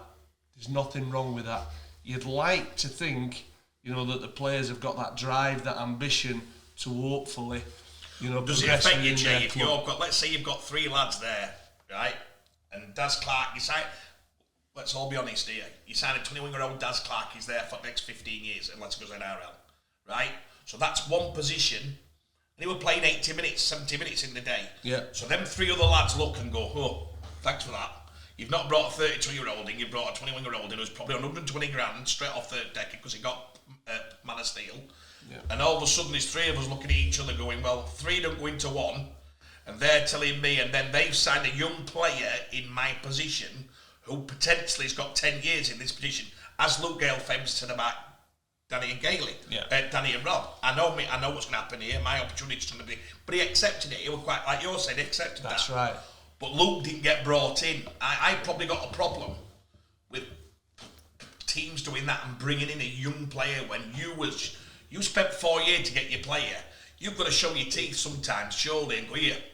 You're fucking out of order, or do you just put your head down and like John says, would you challenge your first team coach there? They're 18, so I'd be fighting and singing the praises of what we've got in the academy. That's right. But if you've got a 21-year-old and they're 3 years off being that, but he's going to get 10 years, so these lot not going to get. Yeah, but you've got them 3 years before they get there, Craig. Yeah, so but you're not keeping them free on fishing line for 10 years, are you? No, but I'm on about that where if they're 18 and they're not ready to go in and play Super League, and the club needs the coach and the club needs an hooker, and they're signing a kid that's 3 years down the track and he's ready to play. But I'll tell you now, 99%. The other side of it, Craig, is when Daz Clark went to Warrington, what did he sign? A 3, 4 or 5 year contract? Yeah, probably a 4 year because they paid a fee, so it has to be a minimum. So what if during that period of time he decides to go to NRL? Well, that was the one. Yeah. He decides to go to NRL, and we've got another 2 coming through. Yeah. We're all right. We're in a good place. I would have said Ackers would have got lack of opportunities. That's why he probably left Warrington. Would you agree with me? It was probably the best thing for Andy to do. Yeah, but what did it cost of what? What cost of what though? Why did Andy leave? He probably the coaches might at that particular time they might have thought, yeah, he's got a fair bit to go. We're in a position here where we've got Clarkey, we've got Mickey Iron. His opportunity is probably better to go to Swinton Lions and then progress to another pathway. It's not the end of the world. It's actually Did they bring a couple of Aussie? They brought another couple of Aussie hookers, John, at the same time. I think they actually brought a couple of Aussies in. There's also them kids have got to aspire to be better than Daz Clark. Not say I can't be as good as him. I get it. If you're 110 grand for 4 years, they've got to aspire to be better than him. I get it. They've got to aspire to be challenging him and be better than him. And if they get to that point and they have to go elsewhere to come back, I love that, by the way. But that's a great point from Simon. Is that, and he's absolutely right. You look at what we've got at Rhinos now. We've got Cruz. Yeah. Yeah. We've got Jared. Yeah. We've got Corey Johnson. Yeah. Hey, and all three are goers. Yeah, you watch them train and you're going, wow, and you watch how they're doing all their extras and you're going... So you now bring in a 21-year-old from another club, how do you think they feel? Well, they won't, would they, because they've got 3 in play. I'm saying if they did. Do that. Well, they wouldn't do that because that wouldn't be... Well, Leeds have Monaghan and I am better hookers than the same country. Yeah, you've got what they call it, haven't you? You've got that where... You've also got where it's... demand at that time, it's what you need in your squad and all that. And I don't know, it's different at different clubs. But you've also got what the balance in your squad and it's a salary cap sport as well, isn't it? So you've got limited numbers and you've got to, and they'll make decisions on. But any kid in the system's got to aspire to be better than them that are in the first team. But you're right then, I'll put you on the spot. Come out your comfort zone on one. Liam Tyndall. Yeah. Got a chance to be next winger. Leeds go and sign a 27-year-old from Australia and they're bringing a lad from Cass. We can all cliche it, we'll all do it if you want to do it. Hey, Liam, be better than that. It's great. Does somebody along that line say, why would you bring in that when you've got Tyndall? And I've said this on show twice. Unless you don't think Tyndall's that person, and that's all right, we can all handle that. But let me tell you can't just dismiss that. Well, no. Bringing in Elvert from Cass when you've got one of the best wingers in the country on the other side. Ash. Yeah. Then you've got the lad from Australia. Plus you two, yeah. But we're half and now people are saying, I know you can't comment on that, but I am. So they're saying now he's come back fit. Then you've gone and got Elvert, so Liam go, 21-year-old. You tell me, is that Well, it's a squad game, isn't it? So you need players, and I don't know who's going to play, I don't know what's in, but it's a squad game. Would you be pissed off? Well, is Liam Tyndall ready to play every week at Super League? Yeah. Or he's not good enough. He's at that age now, he's strong enough, physically enough. Skill level might never get to what he needs to be that player. He's certainly ready. Is it? What is he? We've got Elverts covering other two, and then we've got Liam. Then you've got another few young ones who with next 2 years could be. Strength in depth, isn't it? So that's an easy answer, Simon. You can't. We've got to get better than this. You've got to tell me. I'm probably looking for you then, passionately, to say, I know, Rowan, you're not going to tell you what, but actually, yeah, I want us to get ours through there. I don't think I know you can't, you maybe can't, maybe that's, I've never worked for nobody, and sometimes you can't. But I was pissed off me when I saw that. I was like, wow. I think they will. Leeds have got brilliant. If they're good enough, they will get through. They will get through it, and it's not going to be like Liam's not going to play every week at the moment. He's only a young kid. He's developing, so he's not going to play every week. But I don't know. All Ferts will play some or whatever. You get injured. There's loads of injury. I mean, unfortunately, Fussy Tua got injured a lot last year, didn't he? So he missed a lot. He missed a lot of rugby. But you've got it's a squad game, Craig. So you've got all them games to fulfil. You've got all them players, and if he's good enough, he'll go past the ones at the side of him. He'll be better than him, or he'll be better than him. Listen, you've got to earn your place in that side. Guys. Yeah, I get so frustrated when that happens. You've got four. I mean, I think Ash for that's me. Done, isn't it? That's done. He's Will Clyde's up there. He should have played for England, in my opinion. They've got one place to go. Yeah, so, but I don't know. Does Ash play fullback? He's a quality fullback. He can return ball. When he returns ball at fullback, Ash, he's like dynamite. You've seen what? Yeah. But he ain't got the hands, has he? Well, I don't know about that. He's got some skill. So he might be wing. He might be. You could even put Ash in centre if you needed to. And Alford. So what we're doing is we're moving, revolving. Well, he's got options. He's got some lovely options there as Rowan. You know, but ultimately, he will look for consistency from them players. Week to week, in training, in games, he will look to be the most consistent. They'll be the one that play. And they'll get the opportunities, and them that play and perform will get more opportunities, won't they? And that's how it should be. An healthy squad, a big squad, and challenges in every position.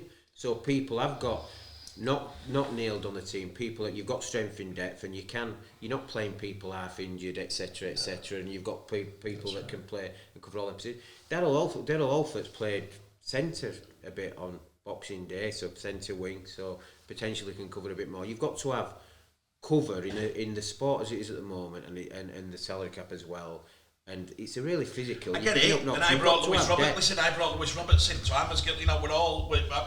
What I'm saying to you is, I'm trying to give people an idea that if you're that player and you're pushing for it, you're probably thinking, wow, they've brought another 5 in here, and you're selling this to a young parent and saying, if you're this here, and all of a sudden parent goes, oh, friggin' hell, they'll sign another one. Yeah. Do you not think that happens, Simon? I'm sure parents will, but it's if you're good enough and you work hard enough, you will get to your level, and you'll go. If you've got to aspire to be better, that's in front of you, and it's healthy having competition. You've got to aspire to be better and more consistent. Yeah, but you think that I like the Saints model, and I think the Saints model comes from the original Leeds model. I'll put something to you. When them players used to come in, the only reason they didn't go into the academies, because that player had to be Brent Webb or LTT, had to be top dollar. We've now got, the last 5 years that's changed. You can put a mediocre player, standard player in and bring him in against that academy kid. And this is facts, Simon, because I could name you 50 and then we'd all go quiet.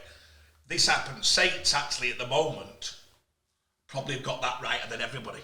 You only bring in the revolving door. We've done the ins and outs. The revolving door is quite small. It's not as big because Derek Trainer, obviously, with Rushy, whatever, Derek's going here.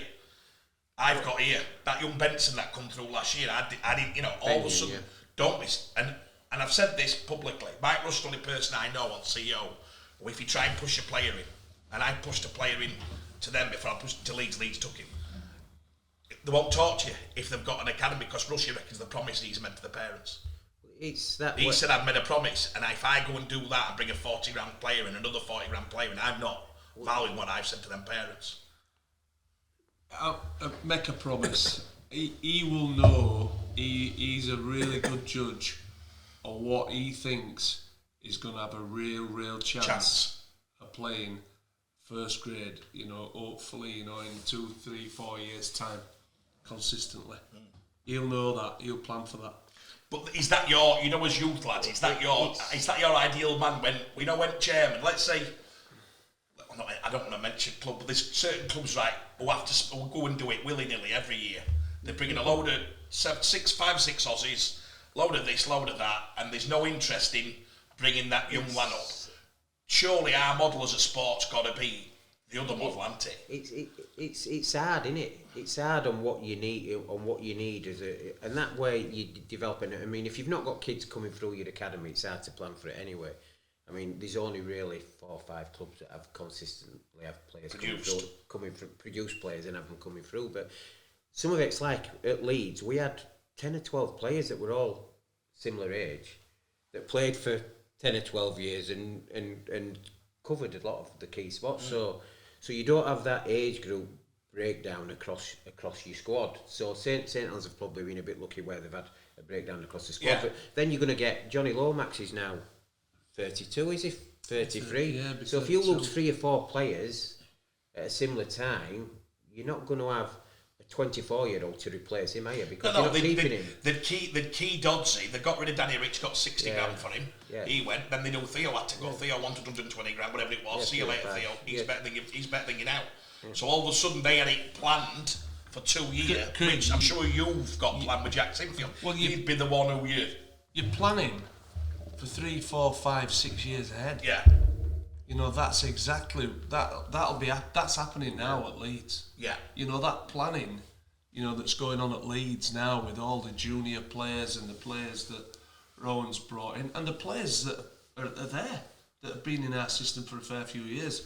That planning is happening now for 3, 4, 5, 6 years. And has that happened for the last 10? So that you've got that consistency of balanced squad all the time. And you know, as a supporter, we've been supporters. I said on Boxing Day, when you watch somebody make the debut, it's the best feeling in the world. Yeah. If you see a young man make his Boxing Day debut, and we've all paid our corn to go, it's brilliant.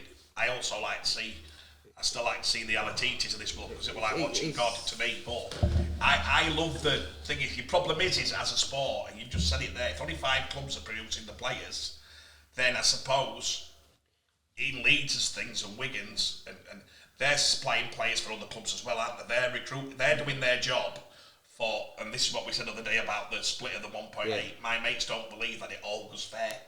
They're like, what? So you split the pie? I go, yeah, it's all fair. Even if they're not developing, yeah, they get say. Now that, for me, again, it needs addressing.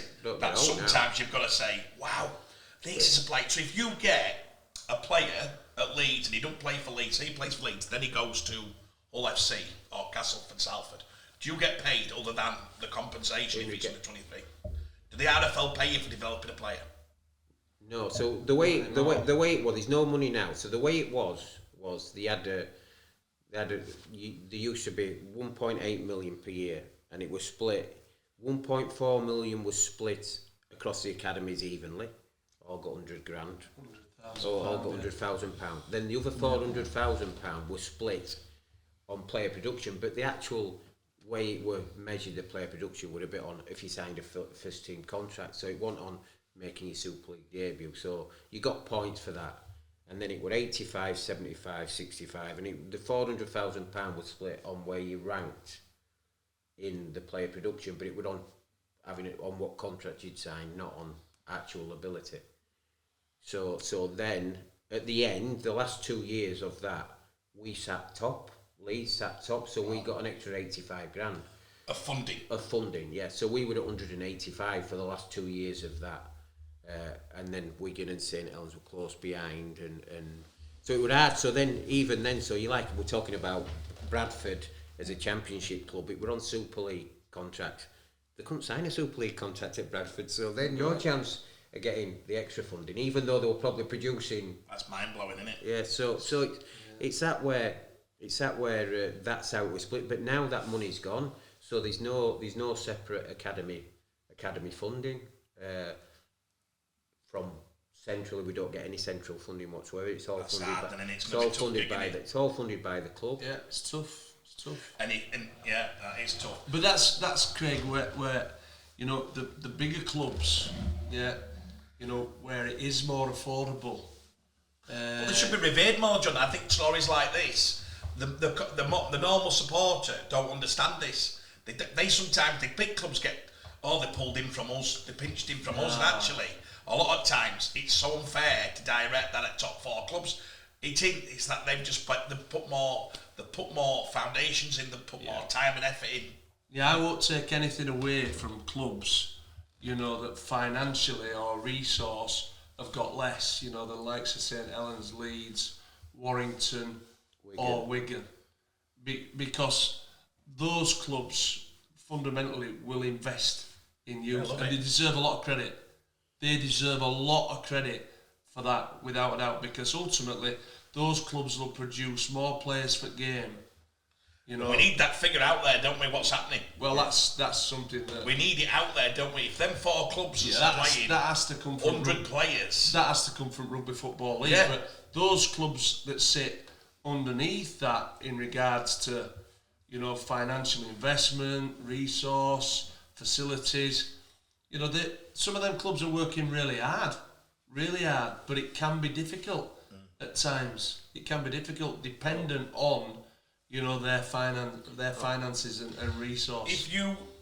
If you're put scenario to you, John mentioned Senakers there, and he's mentioned 17. That's late. What age do you, to give people an idea? What age do you go and ID? Where would you go? Wow, bump. You're watching constantly, so you're building up. I mean, we're talking when you talked about what you look for. We're knowledgeable in talent ID, etc. because of the hours we put in watching junior games. We're out watching 2 and 3 games Saturday and Sunday. It's hard work that's got us to the position we are in regarding understanding a bit about when you're seeing junior players. So when I'm looking for players, I'm looking for somebody that's got a natural ability to play rugby league, and that'll be different in different positions. That'd be your first one. Yeah, natural ability to play rugby league, physically tough, hard working, and then I'm looking for athletic potential.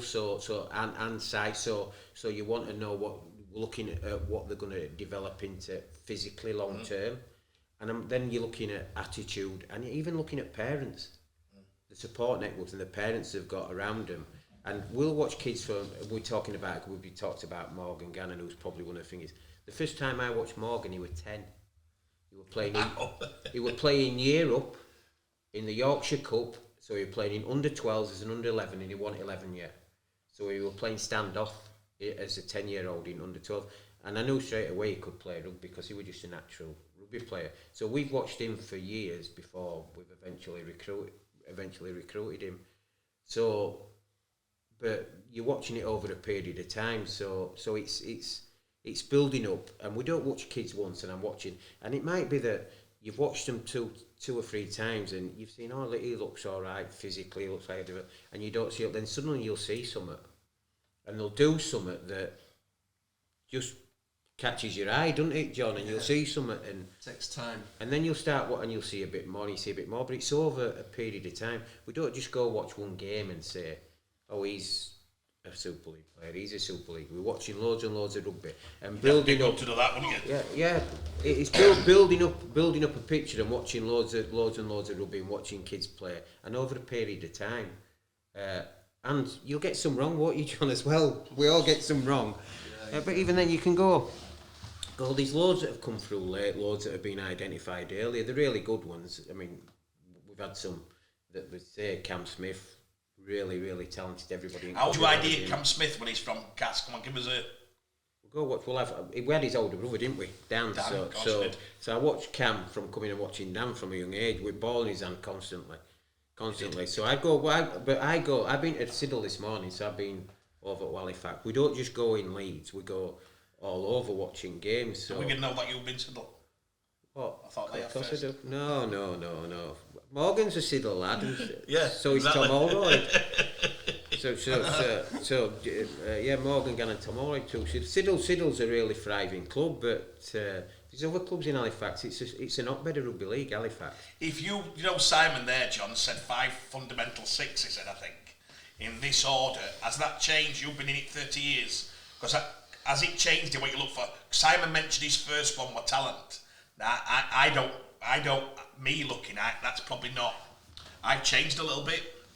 I look for application, fitness. I never thought I'd say this, but I find that the games that fast with 6 again, that probably the ones who've got that natural talent and it comes easy, I'm a bit wary of than I was. But give us a... Yeah, there's a lot of similarities, to what Simon says there. Certainly you look at, the ability of the individual, the talent. First off, I look at the characteristics when they're playing as well, and we watched a young halfback yesterday, and I just thought, geez, I like him. I like how he conducts himself. How he is with his teammates. How encouraging he is. His effort.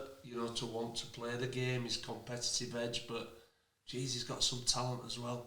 He can play. Will he be a decent athlete? Will he grow? Will he get stronger in regards to his long-term position? You've got to look at some of that as well. I think that one of the key things is he competitive? Does he look? Does he look like he wants to actually, perform in this game? You can have a lot of really good athletes, really good trainers, etc. When it comes to game day, ultimately that's your showpiece. 100%. That's where you go perform, Craig. That's a bigger. And Gailey said, I think Gailey and Danny, we're talking about Leeds here, but I'd say Danny's one of the best I've ever seen playing. And I said to people, Danny's as competitive as a kid as I've ever seen. Like horrendously competitive. Gailey'd like cheat and borrow to do what he's going to do. And I think when they went into the England environment, you're among 22 people who are probably as competitive, and they've got the same edge. Very. So the word competitive has to be right up there, because when you're going through your leagues now, it don't fall on a Paul Newell who that much. He want that competitive. His book says, I probably want that much competitive. I just could do everything quite easy. I think Jake Connor, you look at Jake, you think, does it come naturally? It probably comes very easy to him. This is why I'm saying to you about the natural talent. If you look at the young lad you mentioned earlier on, I think it's a fine case. Jared O'Connor came to your club, and I were looking at Jared thinking he's not big enough for a 13. He definitely can't play 6. He's not big enough for a back rower. And suddenly they found this hooker thing, and the lad, through endeavour and competitiveness and toughness, has developed something for himself. And I said it a month ago, it's massive. Whether that's the answer for Leeds long term, I'd have another debate. But I tell you what, you should use that type of player, especially in the modern game with the 6 again, because when we're watching it, you're looking lately, you're thinking, he can't make it, because he ain't, unless something changes in him, there's no way he can be that fit to play at that level. And there's a lot of talented players I look at, and you must have, we look at and I go, well, he ain't got a chance. He ain't got a chance because, especially what you've just said there, or you, Simon, you go back to parents, you go, there's not a lot of application coming in for parents here about how much hard work needs to be put in here. We've all seen it with parents. You go, I come out of meetings and go like that, oh no, and I know, because I've drove up for a waste of time, because I know he can have any talent he wants. It will. There's too much gone off before, and there's not enough emphasis, especially in the way it's being played now. If you look at the players who come into the fore, the fittest players are now. Do you know what I'm saying? Yeah, well, go back to Jared there, right? You look at where he comes from. Yeah, you look. Stock's good, isn't it? Yeah, absolutely. You look at Terry, his dad. Yeah, I was fortunate enough to meet his granddad. His granddad with Pete Farrell. About 4 or 5 months ago. Industrial hands. You can see he's grafted all his life. He's worked hard. He's inherited a lot of that DNA. And the other side of it is, what a great kid. Yeah, you can see that every time he goes on that training field, that he's ready to graft, he's ready to learn, but he's fun with it as well. He knows when to switch on. You've got a great tool, John, haven't you? Because you look at Corey, right? And I can say it. He probably needs to improve a couple of them. But I'm not. He's got the natural talent. He's more naturally talented. It's great for people to listen. When you're being honest, he's terrific. You've got Corey who can do a pass like you can't dream about. You've got Corey who can do things in a ball that I don't think Jared can. But you're going. What you're doing now is you're going to another place. Corey's a different story. It's great, isn't it? Brilliant, yeah, because he's going to get a bit of that. But when you're looking at a player, you're looking at the big picture. You're looking at everything that he has to offer. And Jared has got a lot of them contributing factors. He'll only get better. He's only young. He's a talent. He's a real competitor, and like John says, that's a massive thing. You've got to be a competitor. You've got to want to beat your opposite number when you go on a rugby pitch. But I'm giving people an example of, if you put them both on a pitch tomorrow, you probably can't answer this. I've seen Corey do things, you look, and my challenge to Corey, forget about Leeds, is, Corey, you've got to get that D up, you've got to get that bit of that. I'll answer. England test match, the second test match, you said, always impressed me there. You went, because first match, you were I'll like answer that. it. It's the shot. It's the margins of that shot, Craig. Yeah, and he's got... With them two that you mentioned. Yeah, and the good thing is, if you're IDing players, and this is what we do, and teaching Joe to do it, it's our job is to sometimes say to somebody, well, if you get the same work rate as Jared, and you get the same D as Jared, what you've got on your fundamental skill-wise and the way you play, the way you see the game, you're probably a 9 at that. But them little things, and I think I've been lucky enough in my time to have 10 players when you ID and you go, oh God. When you see the one who's got it all, competitiveness, the skill level, what you're on about, the attitude, you meet the parents and you go, oh. How many times in your lifetimes that happened? Have you ever gone tick, tick, tick, tick, tick? No, but we're looking at potential. But we're looking at potential, aren't we? Of 14, 15 and 16. Yeah. Even But have you ever, 12, 13. even at that age, have you ever gone? You've got some kids and you look and go. Have you ever drove home and gone, Oh God, we won't mention names, but I had one of them this year, John, haven't I? No. I've had one of them this year. We won't mention names. Actually, he come back from this game and that, and Simon's about 5'9". He stood up like that and he looked at me and went, yeah, and so and so, and he grew, and all of a sudden, he was 6'1", and his eyes went up 2 inches as well. And is your job then to get him to leave? Are you then on it then? That's the thing, and that's not a young kid. That were a kid that's 18, but that's you get them like that. But a lot of the time you'll get kids. We're looking at potential, and that's the key. We're not looking for the best under 14 player or the best under 13 player. We're looking for kids that have got a potential to develop with us. Yeah, but Levi, I'm going to challenge you on that. Levi. I was there when you watched Levi. What best player at 14? I was number here. Yeah. Scored about 6. We were all sat there. You went for best player in the country. Levi, yeah. Yeah. Still is good. No, you're not saying. I'm not saying that. Oh yeah, but you just said we look for this potential. But he had a great rugby player, but also had potential to develop. Do you know what I mean? It's like you're looking at what he's going to develop into potential. So, but you went for best. Cam Smith was best player in country, his age, 100%. but he also had potential. He's now just signed a new deal, but it won't always be that standout Oliver player. Wilson, what John? You've told me about the stages of Oliver Wilson when you go right. You took you've got polar opposites, haven't you? You've got kids that stand out and kids that So they're not all your Levi's, they're not all your Cam Smiths or your Morgan Gannons. They're probably regarding talent ID, they identify themselves.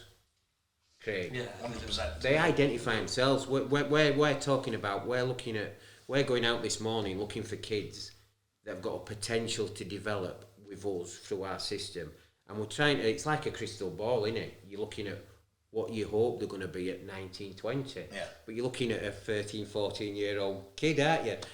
Give us, before we wrap it up, lads. Give us both. This is what we dream about. Give us 2 names when you've got in car. John, I know what he's like. He'd have put the car heating on and he still wouldn't have got revved up and he just gone, yeah, he's going to... When have you ever got back and you've had a little giggle to your head? Because surely we all do it. Me and Joe would do it. Everybody who's, you do it. Give us one example each, lads, when you've got in car and gone, oh, it can be a Ben Curry, it could be a Liam Sutton, whoever when you've thought, wow. I think Callum, when he were playing for Lancashire, I think he were at Sheffield. I was sat on bank with Bob Pickles and Bob Pickles, he were a good scout with Bob Pickles. And he did some terrific things at Leeds for a lot of years. And I'm sat and Callum, he did within 15 minutes, he'd scored 2 tries and created 2. It was how he did it. His movement pattern, his athleticism, the way he carried himself. You just thought, He's talented. Are you looking round, John, for whoever's there? Hello, yeah, I think we did. And to be honest with you, and Simon Random, I think, if you. yeah, well, that was down to them, to be fair, because. And again, I'll mention their kid, Glyn Bell, and don't underestimate talent ID. Yeah. And the work that really good talent ID people do and understand what they're looking for. It's significant, is that, and the amount of times they get out to go and find that talent. Yeah, at youth level, in community game, rugby union, some rep games, rugby league rep games, might be championship, and I'm on about right through. It might be in academy games and reserve grade games. When you've got really good people that understand talent, it makes a difference, Craig. Is it true, and this is rugby league folklore, that you've cost Warrington 380,000 in transfers because they changed the policy after you took Callum? And the word is that Warrington said, we're never losing a young player again, we'll pay what it costs. And if that Bastian never sets foot in no, I'll tell you what. The I duke you later. That were Wigan. That were Wigan with Ben Curry. It were Wigan with Ben Curry, and Ben Curry at that particular time. Again, I watched Ben Curry that day. We didn't go to watch Ben Curry at Featherstone Lions all them years ago. We went to watch that. What's that half-back called? He went to Huddersfield. He were playing at Fev Lions. I forgot his name. Candlin. Yeah, Sam Candlin. Young Sam Candlin. And Sam Candlin was a nice, tidy player, but it was Ben Curry that did. He did some stuff that day, and I'm shaking my head going, wow. And when I went, we were tracking him at Leeds, and Leeds have had every opportunity to get him. But when I went to Warrington, first place I went were Parkside Goldborn, where he played. I knew he were on scholarship at Wigan. And I also knew, that to get Ben Curry, we had to put an healthy package together. At the time, Wigan, probably, weren't giving us as much, money out to juniors, probably because they thought they had to earn it. When we got Ben Curry, and believe you me, we were delighted to have got him, and we were fortunate as well to get him. He was a terrific signing for Warrington Wolves, and I think it's his testimonial this year. Amazing. You wrote something about it, haven't you? Yeah, I hope he has a great year. But Wigan did say that that'll be the last time that happens. And in fairness to them, they've done a decent job. Come on, Si, finish us on one. Come on, give us a bit of magic. Could top that. He's got Ben Curry and what? I could go on some of the standout that everybody know, your Cams and your Morgans, but I would. It says Daz Fleary rung up regarding. You're not scared with Daz Fleary. Regarding how he was coaching at Newsom, and he'd got a kid that had just arrived, been playing rugby union, to come and have a look, and it was Harry Newman. Oh. So Daz, credit Daz, he'd been coaching. Daz rung up, and I went to watch him, and he wasn't the Harry Newman we know now. But I watched him. He was only slim, skinny, but he was a competitor, and he run great lines, and his attitude were the way he carried and everything. And I thought he's got something there, and we recruited him, but he was a rugby union player, so we got him because he was like a dual pathway. But he developed. But at that point, he's not one of them where everybody knows about him and everybody's looking to sign him. They were probably us and Huddersfield were the only two clubs that were in to sign him. I might surprise you there, because I think I got a text off somebody called Steve, his mate. I might save it one day. Steve. You had two brothers, your mates. Steve. Your best mates. Oh, Cooper.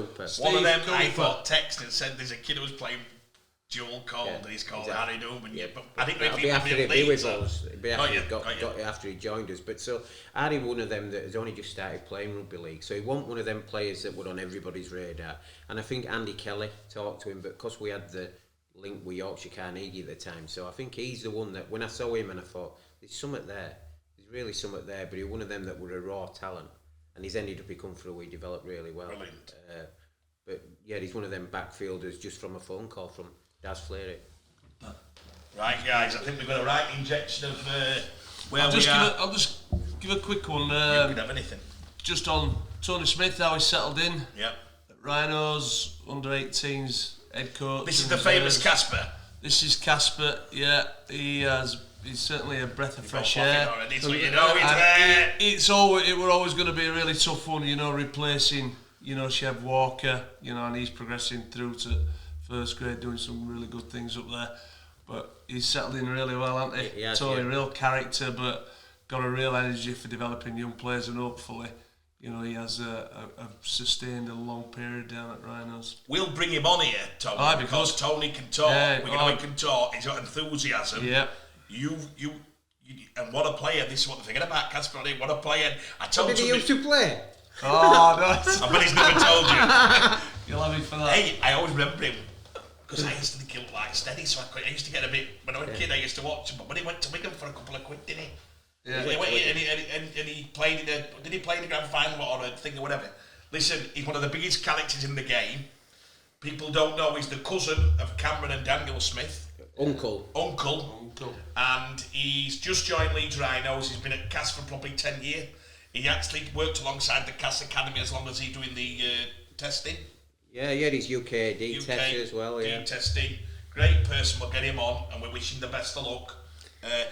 Tony, Chev won once, first in 9 years. If you don't win next year, you're back to all the best.